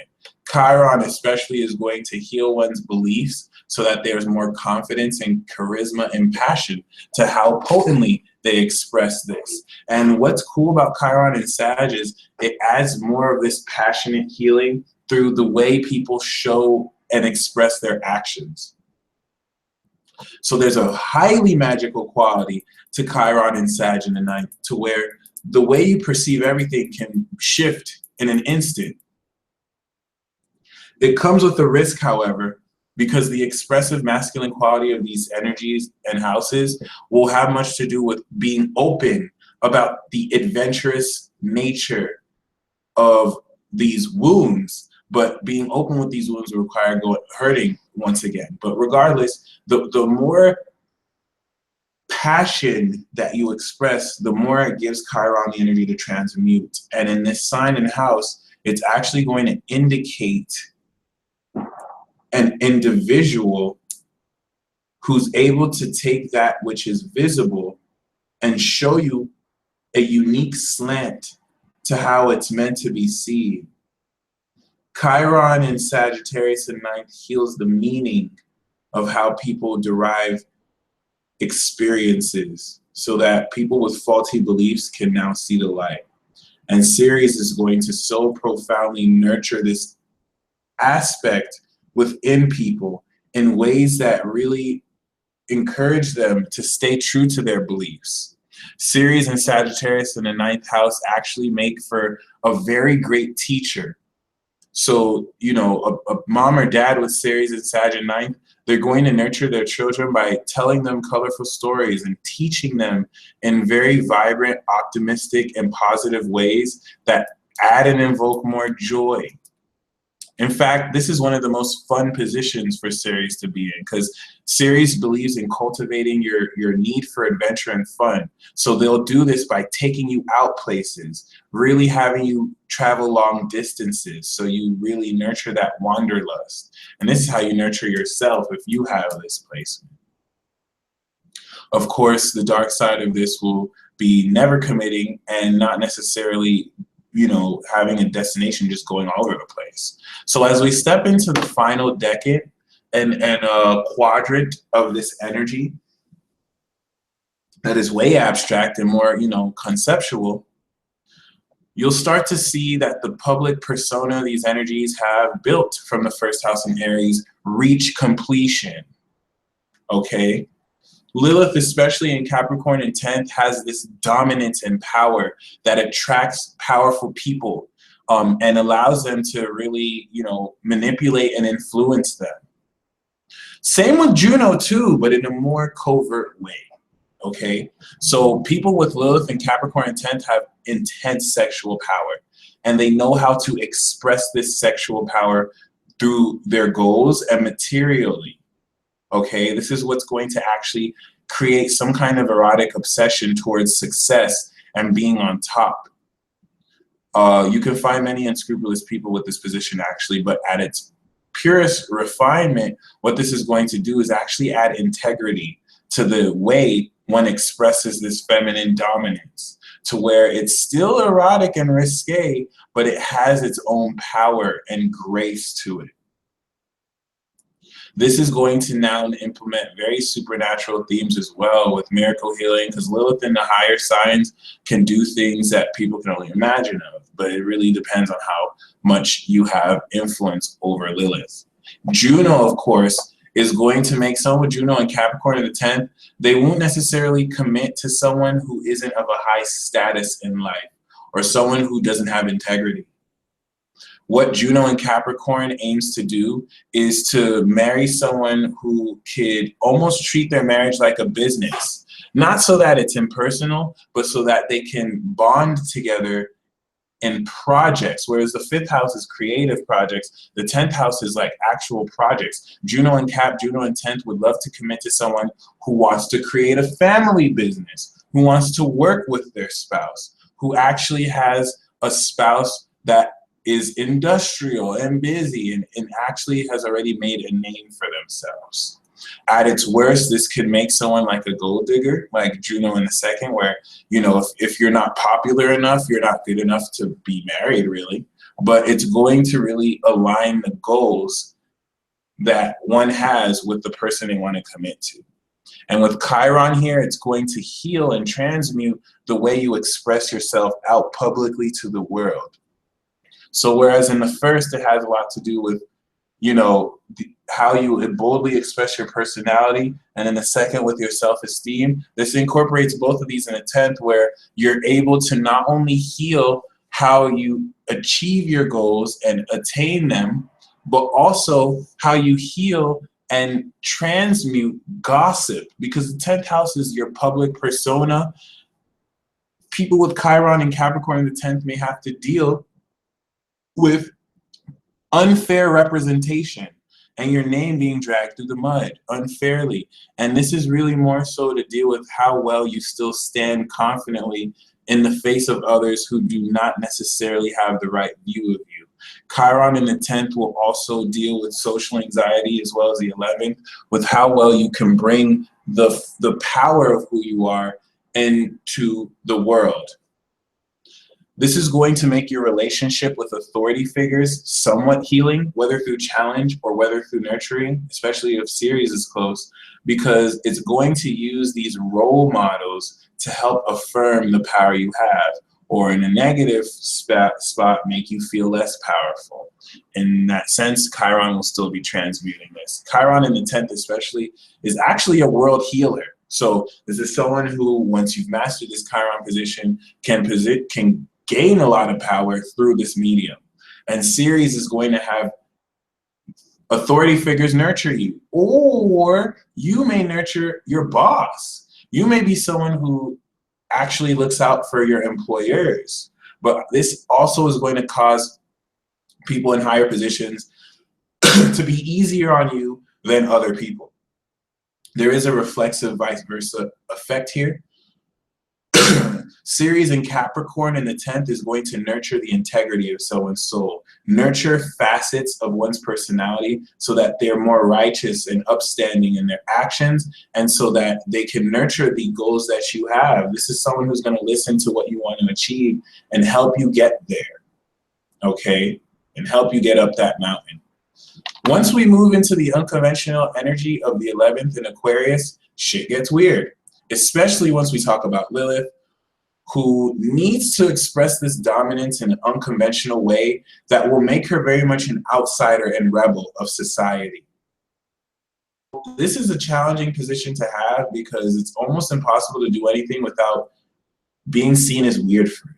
In fact, Lilith is going to love that. Lilith is going to love the weirder it can be. It's going to attract situations that have you sexually express yourself in weird ways, especially when homosexuality and now all this like genderism is brought into focus. Lilith is loving it, not because she identifies with it, but because it makes her rebellious, okay? Juno in Aquarius in the 11th is going to commit to somebody or a project that incorporates the community and that incorporates more advanced progressive themes in one's life. So Juno in Aquarius isn't going to commit to someone who shelters them and doesn't allow them to really be more independent and to really connect more with others. Not so much in a promiscuous way though, but in a way that doesn't take sides and is objective. In fact, Juno in Aquarius is going to commit to someone who's unique and very weird. If you're follow the crowd, if you're too, normal, it's just not going to work. And Juno the 11th as well is going to want to commit to a relationship that is inclusive of their friends and the communities they go to. If you're dating someone with Juno the 11th, they will commit to you if you go to the same club they go to, if you watch the same stuff they watch, and are into the same subculture cultural genres that really facilitate the inclusion of them feeling like they belong. Because all Juno and Aquarius at the 11th wants to feel like is that they belong in your life. If not, it's going to be hard for them to commit to you. Chiron is going to heal this sense of belonging. And it's very common for those with Chiron the 11th to feel very much like outsiders because they may not feel like they belong in certain places, and this is what they're healing, that sense of belonging. Chiron in Aquarius is also going to use this radical lightning energy to transmute that uniqueness and create a sense of weirdness and pride in that weirdness. Weirdness meaning different.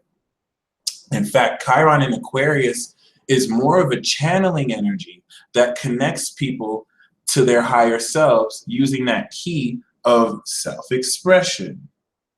Okay? Regardless,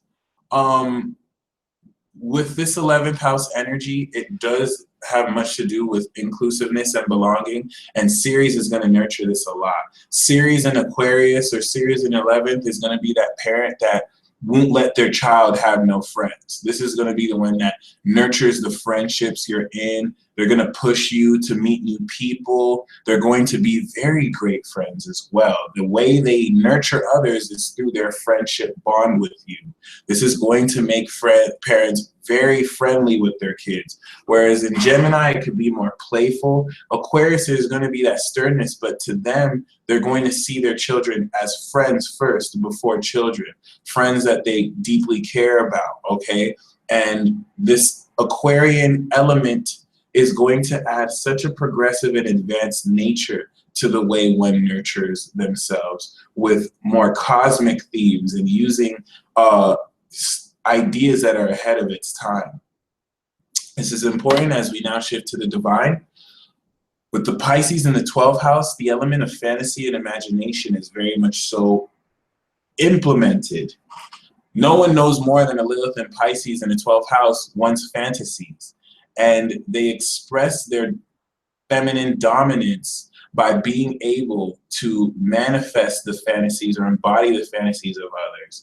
They are very imaginative with how they can really express this divine energy. And if anything, the influence of Pisces in the 12th house refines divinely so the darker nature of Lilith and could really allow this energy to be super magical and how you feel quite divinely so a lot of this energy.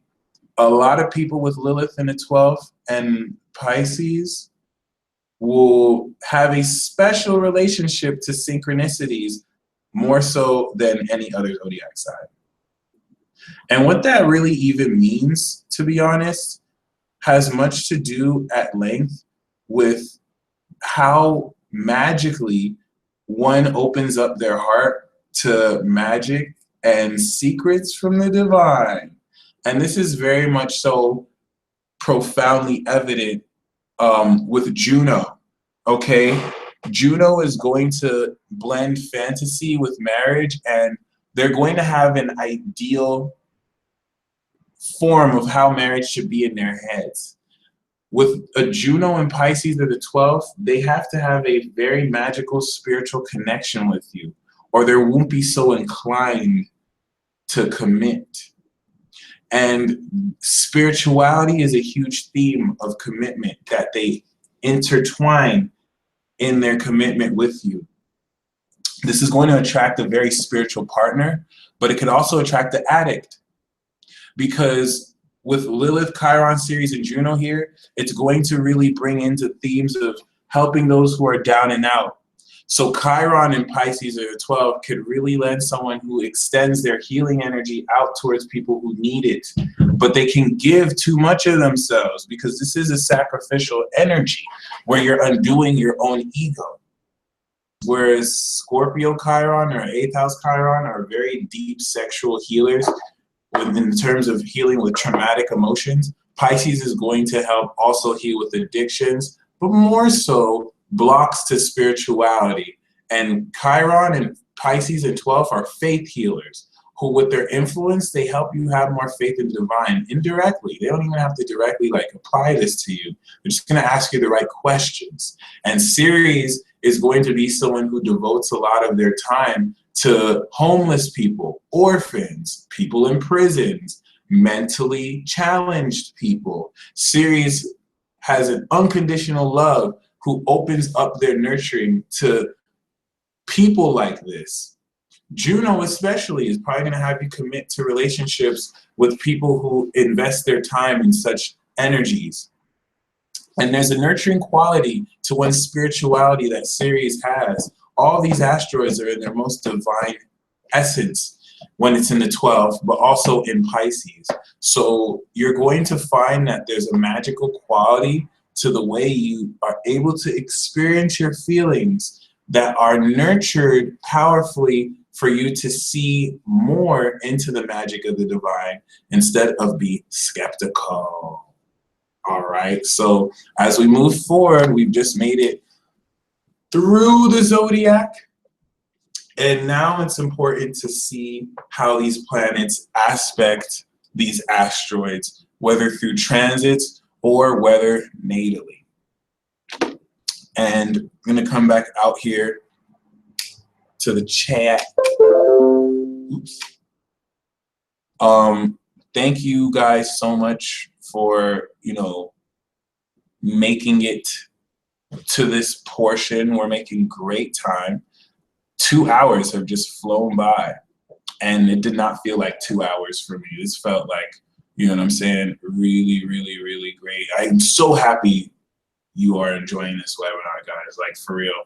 Sometimes it'd be really hard on myself, so my Capricorn moon's gonna be like, it's not good enough, it's not good enough. So it overjoys me. Like, one thing I really like is making sure I do my job well, and I really do like that y'all definitely like this so far. So I'm gonna keep up the good work.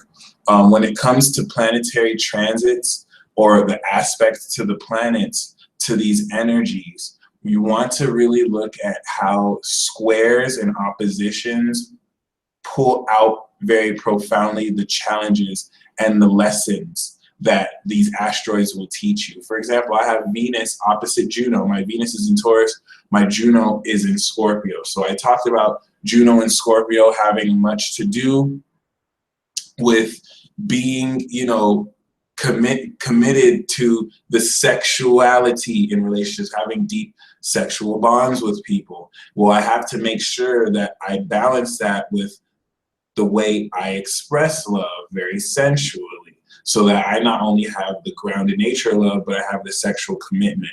And when it looks like, when it comes to Juno, all right, when it comes to aspects to Juno, it has a lot to do with how well you can balance certain elements like Saturn, like the outer planets, because Juno is going to have much to do with the timing of marriages or how well you're going to commit at a certain point, especially if you look at your progressed Juno and what aspects that's making. Someone asked about retrogrades. I have it, 10 degrees? It's now progressed 9 degrees, I think, because it retrograded. But regardless, what you want to look is for conjunctions to see how any of these energies fuse together. So Lilith conjunct the sun, right? And any of these asteroids conjunct the sun are going to really make you aware of this energy. You're going to embody and have the power of this energy and become it, especially if it's on your rising sign.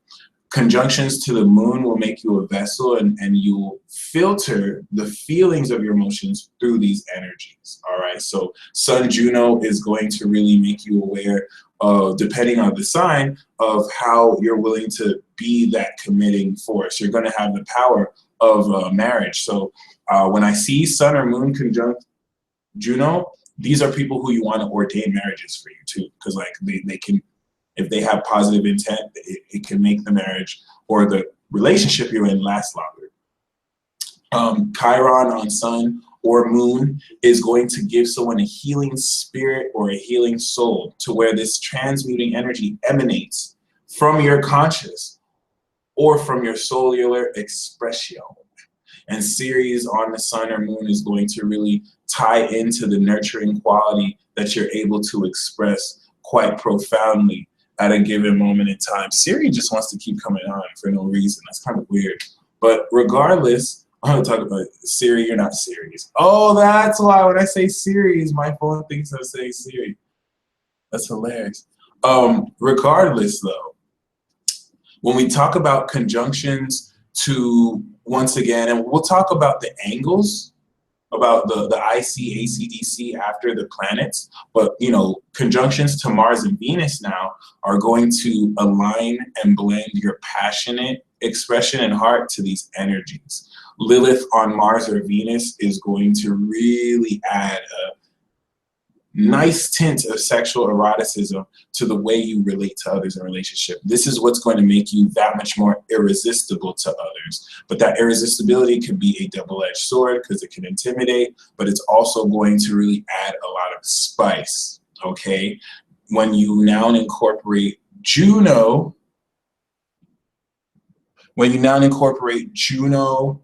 and Ceres and Chiron on Mars and Venus, it's a little bit different. So let me go back to the slide real quick.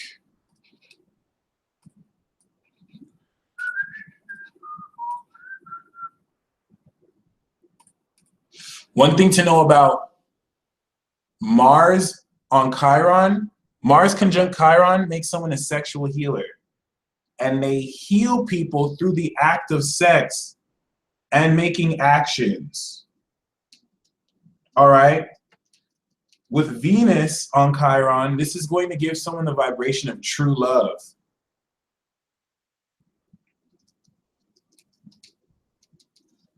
And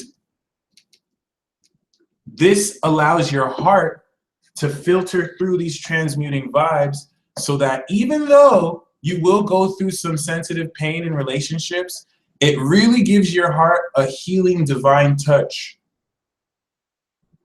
And I'll talk more about this in synistry as well. All right.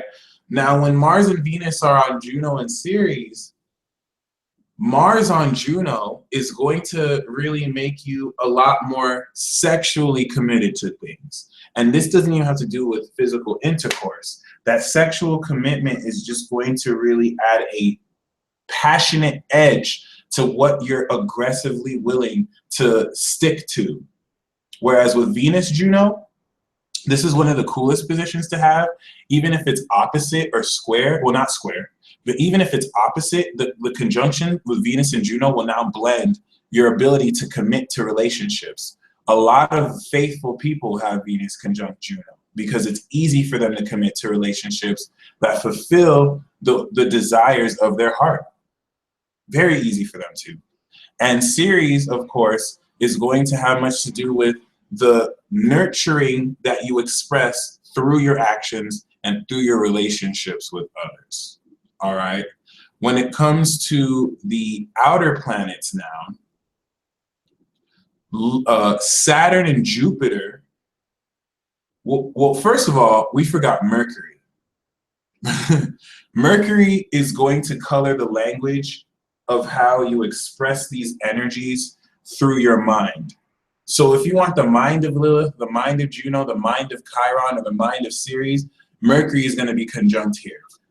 Mercury Ceres especially is going to make one very nurturing with their words and process information in ways that could actually build and harvest greater communications with others.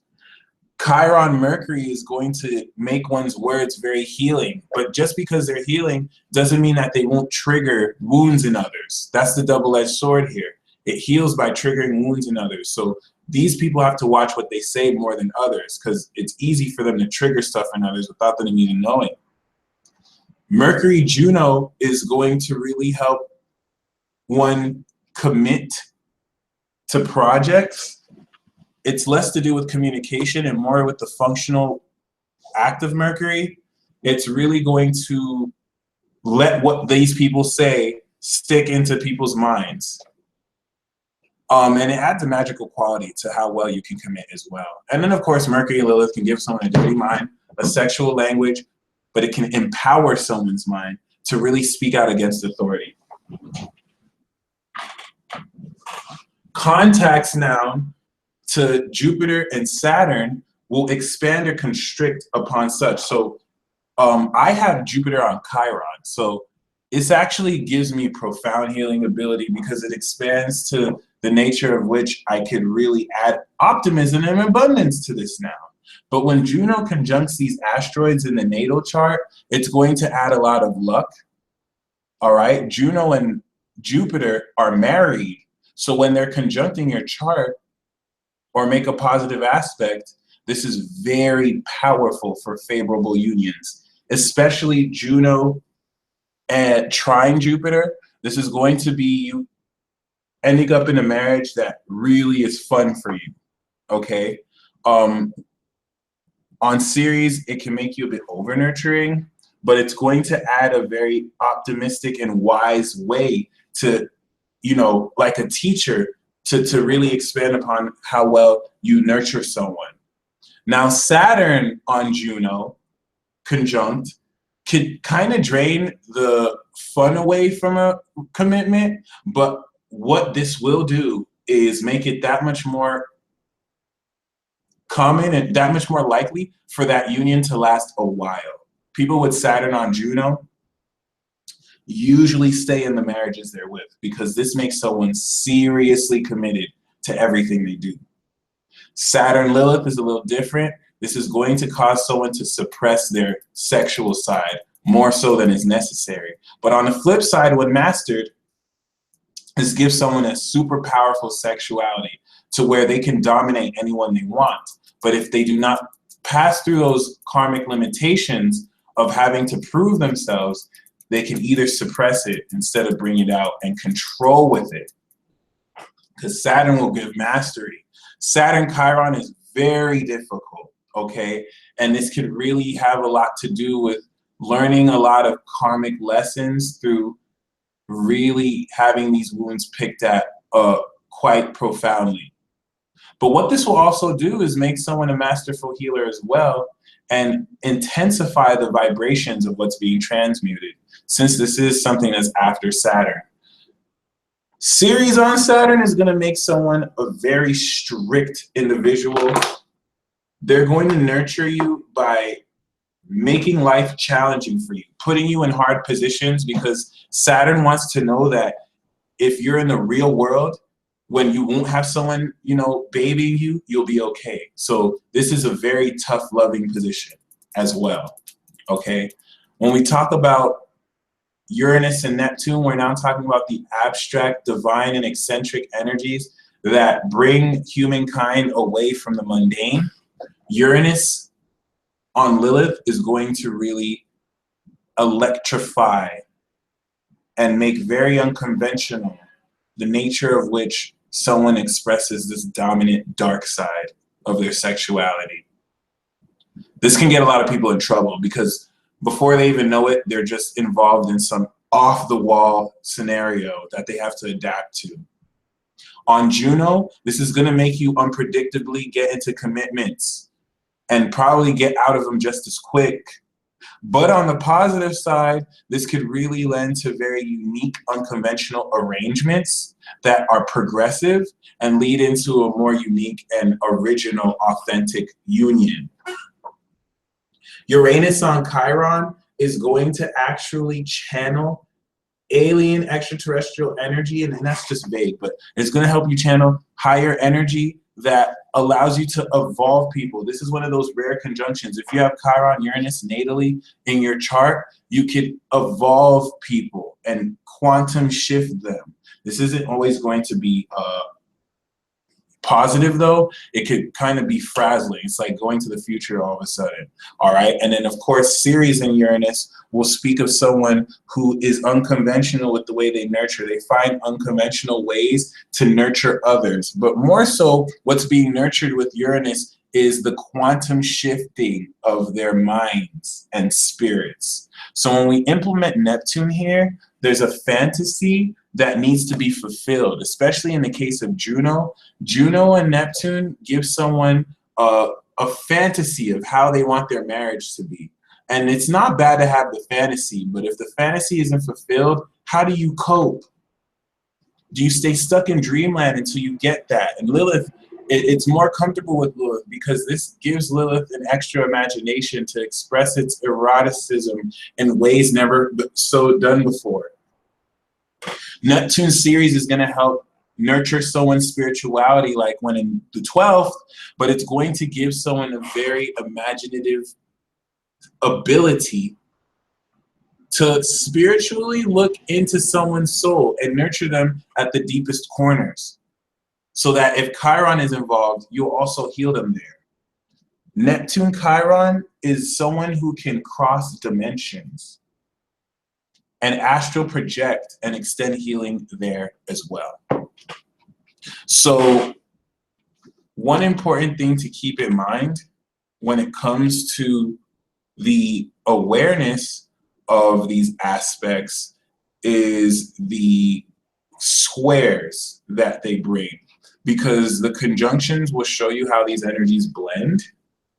But when it comes to more or less the squares of all these planets to these energies, you're now dealing with a clear clash. You're now dealing with both of these energies with the same state, but now having to interact and balance each other out. Oppositions to these asteroids from personal planets will really indicate a struggle between compromising or making sure that both sides can be felt.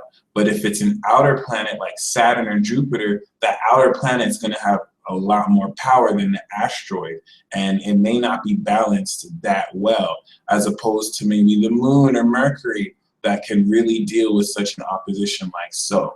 So like Shelby, who has Lilith opposite her moon, she has to honor the emotional expression of her moon, which I believe is in Scorpio, with also the grounded nature of Lilith, having to take those values and see how deeply they can be felt into. It's so similar to the conjunction because they carry similar energies, but if they cannot be that balanced, this is what's going to lend to trouble. Squares is really hard to balance. Saturn squares to any of the asteroids are going to deal with heavy limitations, especially like Juno square Saturn. This is going to really make it hard for someone to commit without there being some kind of BS in the way. But at the end of the day, some of these challenges are necessary. So just because it's a square doesn't necessarily mean it's bad. Of course, sextiles and trines are going to open up opportunities to such. Trines especially will have all these energies flow very well, very dynamically. So that you're definitely able to carry the best of both worlds, where sextiles are going to more powerfully and profoundly open up opportunities for you to take amicable energies and create something a lot better. So when it comes to the influence of the nodes on these energies, this is just going to be another influence that pushes you forward onto your destiny or not. I won't mention Chiron or Lilith, but it's important to know if you have Juno there. Juno on your north or south node are going to incorporate commitment being a part of your destiny. So for those of you who don't want to get married, if you have it on a node, you're destined to get married. You're destined to commit to something, and that might not always be a good thing because destiny is not as kind. Especially when it comes to what you want or not. All right, so next we're going to speak on how to tell the importance of the context of the AC. All right, if you have any of these asteroids directly conjunct your rising, you are now an instrument of these energies. Women especially, okay? You're now going to embody, this is why it's good to know the mythology, because you're now going to embody the essence of these energies. And as such, you want to really cultivate your own personal relationship with these energies, because you can't rely on the internet for the facts of these, but you're going to, through your personality, imbue this. Lilith, of course, is self-explanatory, but Juno is going to really help you see and express the values of commitment through your personality. Ceres rising people are very nurturing. They have this soothing presence to them. It's in their aura. And Chiron as well, although they're very susceptible to negativity from others. When this is on the IC, this is going to really talk about private essences deep in your soul that allow you at length to really dig deep to harness this. The DC will talk more about relationships and who you attract, but you'll also see this as the partner you'll attract. So if you have Lilith dead conjunct your DC, congratulations, your partner this time is Lilith. If it's Ceres, your partner is Ceres. If it's Lilith, Chiron, and Ceres, it's someone who's going to have a combination of those plus whatever personal planets enjoying that conjunction. Opposite to the AC, that's going to be you. And the MC is going to be how these energies kind of influence your persona. People with Ceres on the MC will be seen as nurturing figures, people that other can go to for advice and for healing. Juno on the MC is not going to give you the persona that you're someone who can commit, but it's going to really attract powerful people in this life that you can commit to. Whereas Chiron in the MC is going to be someone whose vocation and career in life has much to do with healing others and transmuting their pain. Lilith will add a very powerful slant to how they affect others, but woman with Lilith in the 10th or MC, be careful, because this can make other women jealous of you. This is going to give you the impression that, you know, you're intimidating, and people's boyfriends or girlfriends are going to turn their heads at you. This can cause people of the same sex to be very jealous and to look at you unfairly, okay? And most importantly, when we look at synistry, always look to see where these points conjunct personal planets or aspect, okay? I've personally, you know, if your moon is on someone's Lilith, if your sun is on someone's Lilith, like, this is going to flare up these themes. The moon is going to be low key to where it may not be as evident. Venus and Mars is going to add such an irresistible touch, especially Mars. If you have sex with someone whose Lilith is on your Mars or vice versa, that could be very irresistible and incredible to experience. It's not that way with everyone, but important to keep in mind. Okay, outer planets such as Jupiter will expand, but Saturn can add a lot of constraints to these asteroids. One thing that's important for synistry with Chiron is to look if their Mars is on your Chiron, if your Chiron is on their Mars. If you have your Chiron on their Mars, then you're going to heal them sexually. If their Mars is on your Chiron, they're going to heal you sexually, okay, or vice versa. If it's Venus, if you ever meet someone who has their Venus on your Chiron, you share a bond of true love with them, especially if it's a double whammy. If both of your Chirons are on both of your Venuses, you share true love with this person, because it's through this relationship that they're going to heal your perception of the heart so that you can actually feel valued and good expressing your heart, as opposed to if Saturn squares this. You know what I'm saying? And you start to feel a sort of challenge, okay? Oppositions in a synistry sense with any of these asteroids are now going to have to deal with places where you have to meet in the middle. So if someone's Saturn opposes your Juno, it's going to be hard to commit to that person. However, once you go through that challenge, you'll find that you'll be with that person forever. But there will be difficulties. Same with if their Saturn conjuncts your Juno. All right. Any personal planets conjunct someone's Juno, like I know someone with a Venus in Scorpio is very drawn to her because the way she loves is everything that I want to commit to. But it's same with Mars. All right. This could also bring great sexual commitment, but the square to Venus and Mars to Juno can deal with differences in taste that don't make it impossible for you to commit, but you have to compromise. Or really is just going to show certain, you know, blocks to this really coming into proficiency. If someone's sun or moon conjuncts your Ceres, they're going to channel this nurturing part of you for you. They're kind of like the hub for you. Whereas squares to Ceres can show where they get in the way of you feeling this, especially with Saturn. Okay, so that's kind of how synistry plays a part with this. It would really just be easier to take your questions specifically, but one of the key themes of synistry with these asteroids is to look at what aspect they're making and to know that your asteroid placement is now a medium for whatever planets conjunct, opposed, or squared for you to express those asteroids and balance it with their energies. When it comes to asteroids, you really want to look more for conjunctions Not that squares and oppositions are any less potent, but the conjunctions are the real juice. And of course, the closer the orb, the better. I personally believe even if it's like 29 degrees away, it is still a conjunction, just as long as it's in the same sign. It's not going to be as potent a conjunction as if it's like 1 degree away from each other. Okay. And definitely Chiron contacts and synistry indicate very deep soulmate connections.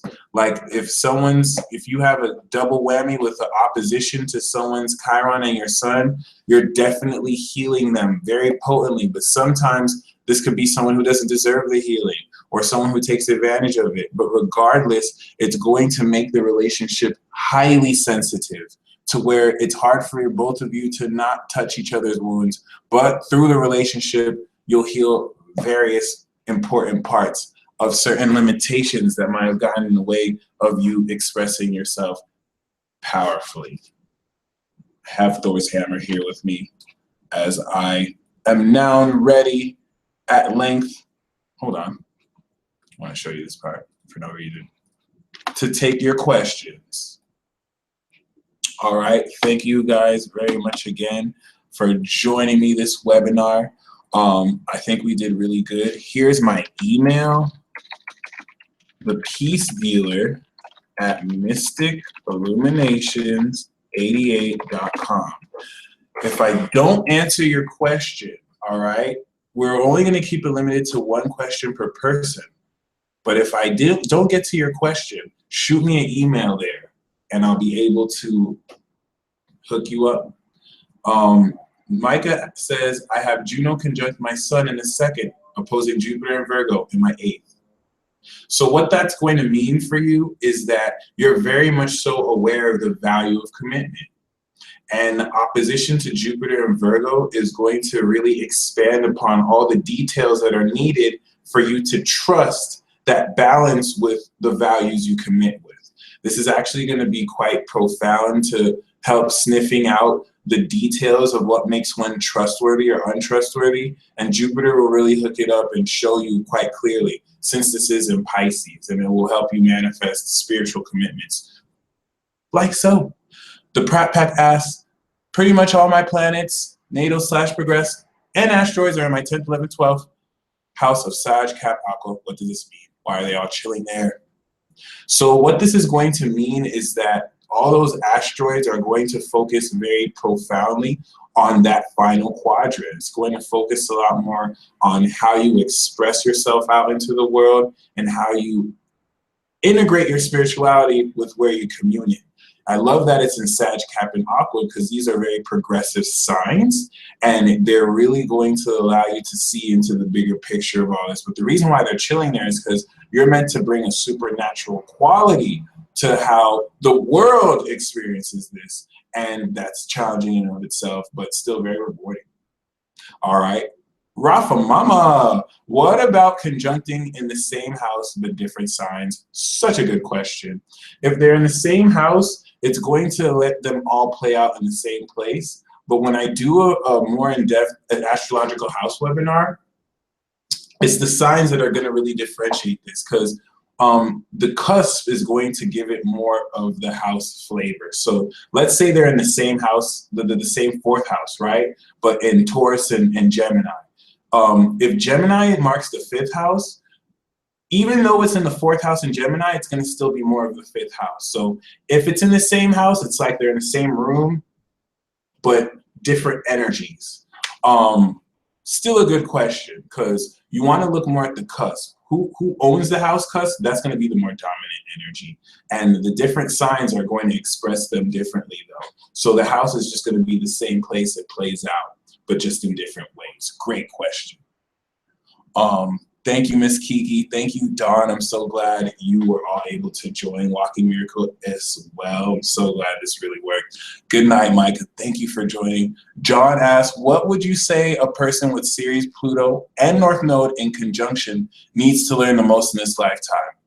Very good question, John, because since Pluto is involved in the North Node, this is you being a transformer of destinies. People will come to you, okay, if their karmic path needs to like you know, be purified, but more for you, okay? You kind of answered it. Ceres and Pluto is the really deep thinking of mythology, because the goddess of the earth is going to link with Pluto. Pluto in mythology is the person who took Ceres' daughter. So Ceres don't like Pluto. Ceres does not like Pluto at all. So you're gonna find that clash, and I think you said it was in Capricorn. No, okay. Regardless of what sign, that clash is gonna be very difficult to deal with, and the North Node is going to really have you intensify not just the nurturing, but the harvest you can gain from completing one's karmic purpose. But it's really more Pluto in the North Node, making you someone who purifies people's karmic path, okay? And you're going to come through great transformation through this. The nurturing is just going to be more the sprinkling, but because Ceres and Pluto don't have a good relationship, you're going to have to learn how to balance those two. And of course, depending on the sign, we'll tell. I know 29th degree of a sign is significant. My Juno is 29 degrees retrograde, Libra in the 12th. So 29 degrees is significant. In the 12th in Libra, this is going to have to do with you attracting a committed relationship that is ideal in a sense where it incorporates the balance and spirituality. The retrograde motion doesn't really matter much, but since it's mastered, this is going to really, it can be difficult because the commitment has to be divine, divinely pure and balanced.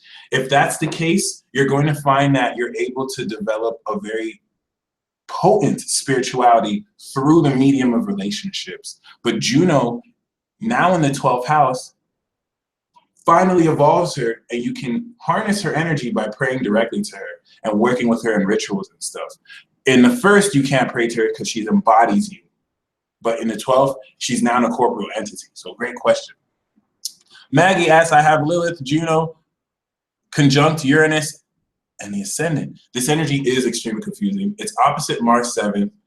I would love this answer. So yeah, everything about Lilith conjunct Uranus is very confusing. Juno conjunct Lilith in astrology is having to be the wifey and the mistress. That's why it's very confusing.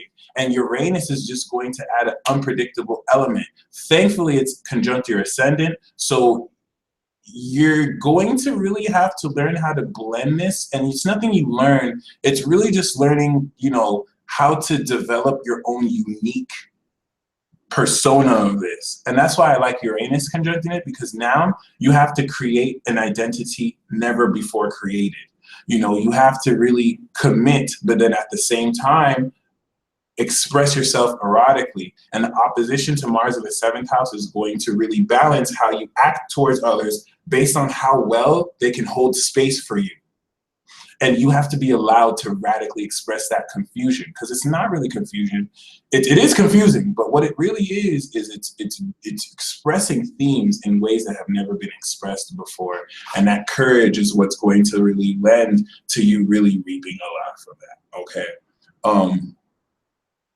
Got Lilith, Ceres, Juno, and Jupiter conjunct in the 11th house in Aqua and Pisces. So that's definitely going to be a souffle soup. What this is going to do is, since they're blended, we don't even have to break it down and say all this. It's just going to add to the quality of how well you can influence others in a community setting. And when you go out, you really give them energy that inspires them to be more vibrant. Since it's Aqua and Pisces, you give knowledge and spirituality to others, and you can build communities that incorporate a lot of this divine energy, okay?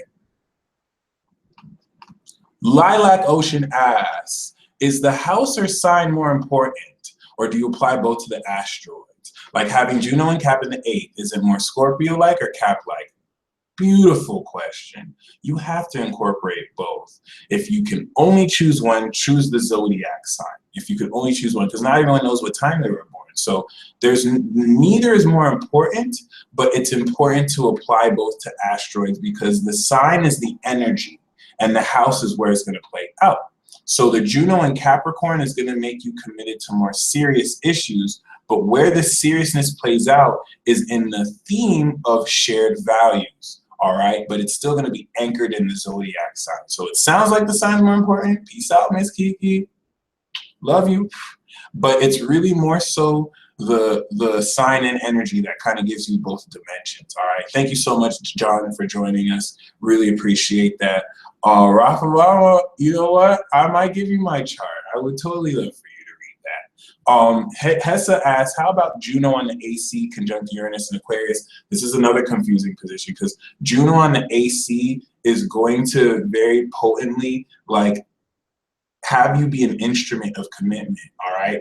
And Uranus is going to have very unpredictable commitments start with your decision, though. If it was in the 7th, it would just kind of happen, but you kind of have control over this. The key here, though, is the influence of Aquarius. Since Uranus rules Aquarius, you're having to be the face of commitments that are totally ahead of their time and very unconventional. It's going to be hard for you, even if you want to. Your Venus could be in Taurus. Your heart might want something conventional, but Juno on Uranus and the AC in Aquarius is going to be hard because it has to be something that's been not done, something that's ahead of its time. So as long as you can balance those, it's possible. It's just very challenging. All right, great question. Can you elaborate on Ceres and Virgo in the 3rd house and how is it exalted? Okay. I can't speak on the exaltation, but Ceres and Virgo in the 3rd house is going to really take the lesson of nurturing one's lifestyle decisions and integrate them in their attitude. So the way you think, the way you speak, nurtures themes of making sure you take your lifestyle seriously, you take your health seriously, and Chiron, Ceres is good in Virgo because it has to do with harvest. So your very words and your very language is actually going to add a magical quality to really grow what others are doing. It's like a magic mind. Even though it's like about nurturing, you could apply this anywhere. So it's going to really improve your mind, and that's where it can be exalted in a degree too. Okay.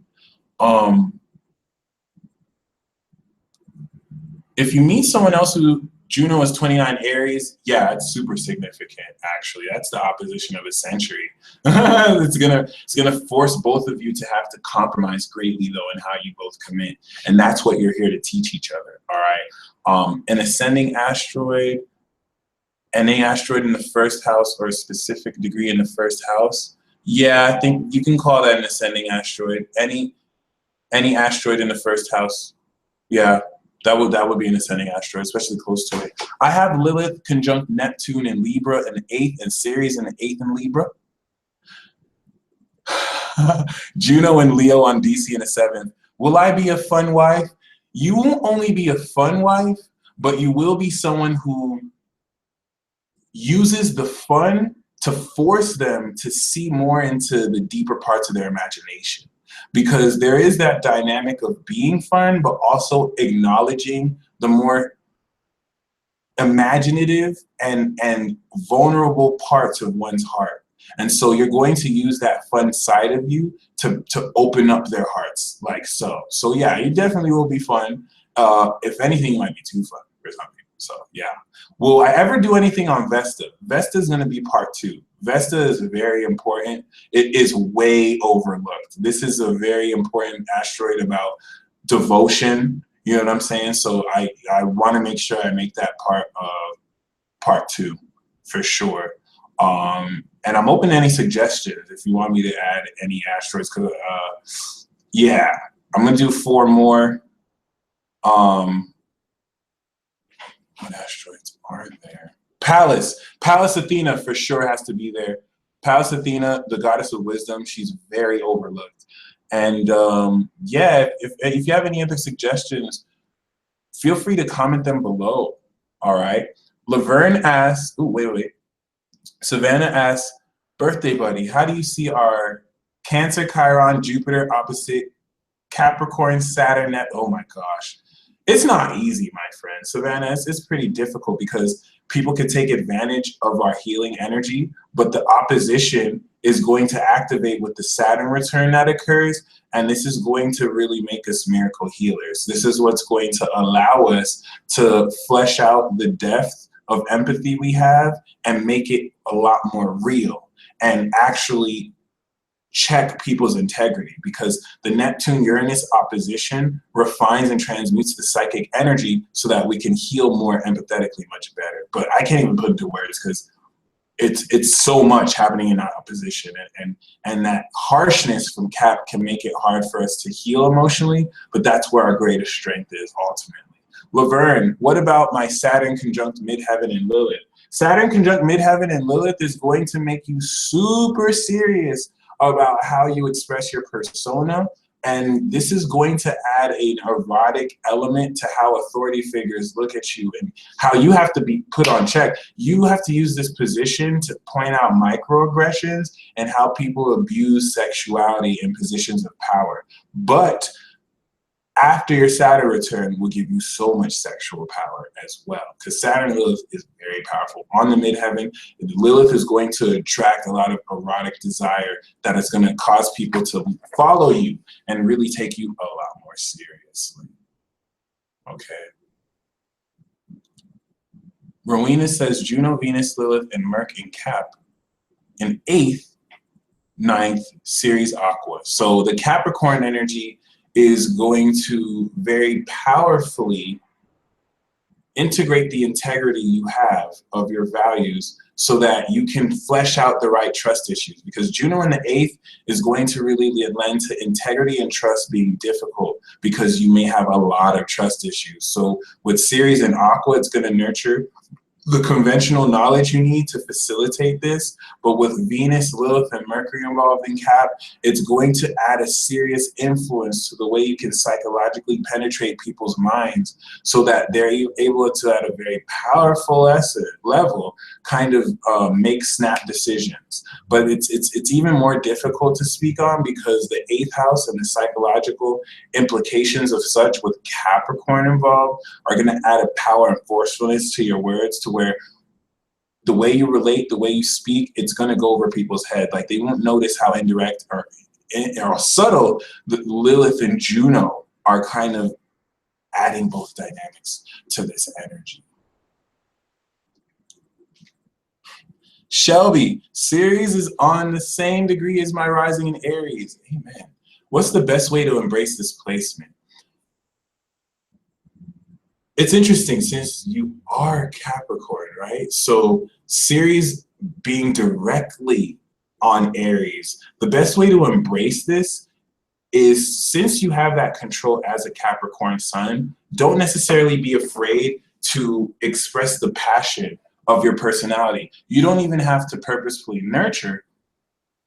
Just you expressing your personality is nurturing in a very raw and real way. So you really want to embrace this placement by talking to Ceres. It's not in the 12th where you can pray to her, but really, really find ways to embody this, because Aries has much to do with identity, and with Uranus transiting, you get to revolutionize who she is, especially in context for you. So just kind of examine how people respond to your personality and kind of let that be the decider right there. Thank you, Olak One, much appreciated. Nice joke, Pratt Pack. And thank you guys so much. This is a great, successful webinar. I really look forward to part 2. I will make sure I include Palace and also Vesta in there. Thank you, John, for mentioning Pholis. I'm going to study that. I haven't heard of that one, but you know, we're going to get heavy into the asteroids. There should be like 10 parts of this because there's so many asteroids. So regardless, y'all stay blessed. If you didn't ask a question, just shoot me an email, thepeacedealer@mysticilluminations88.com. Y'all stay blessed, my friends. MP.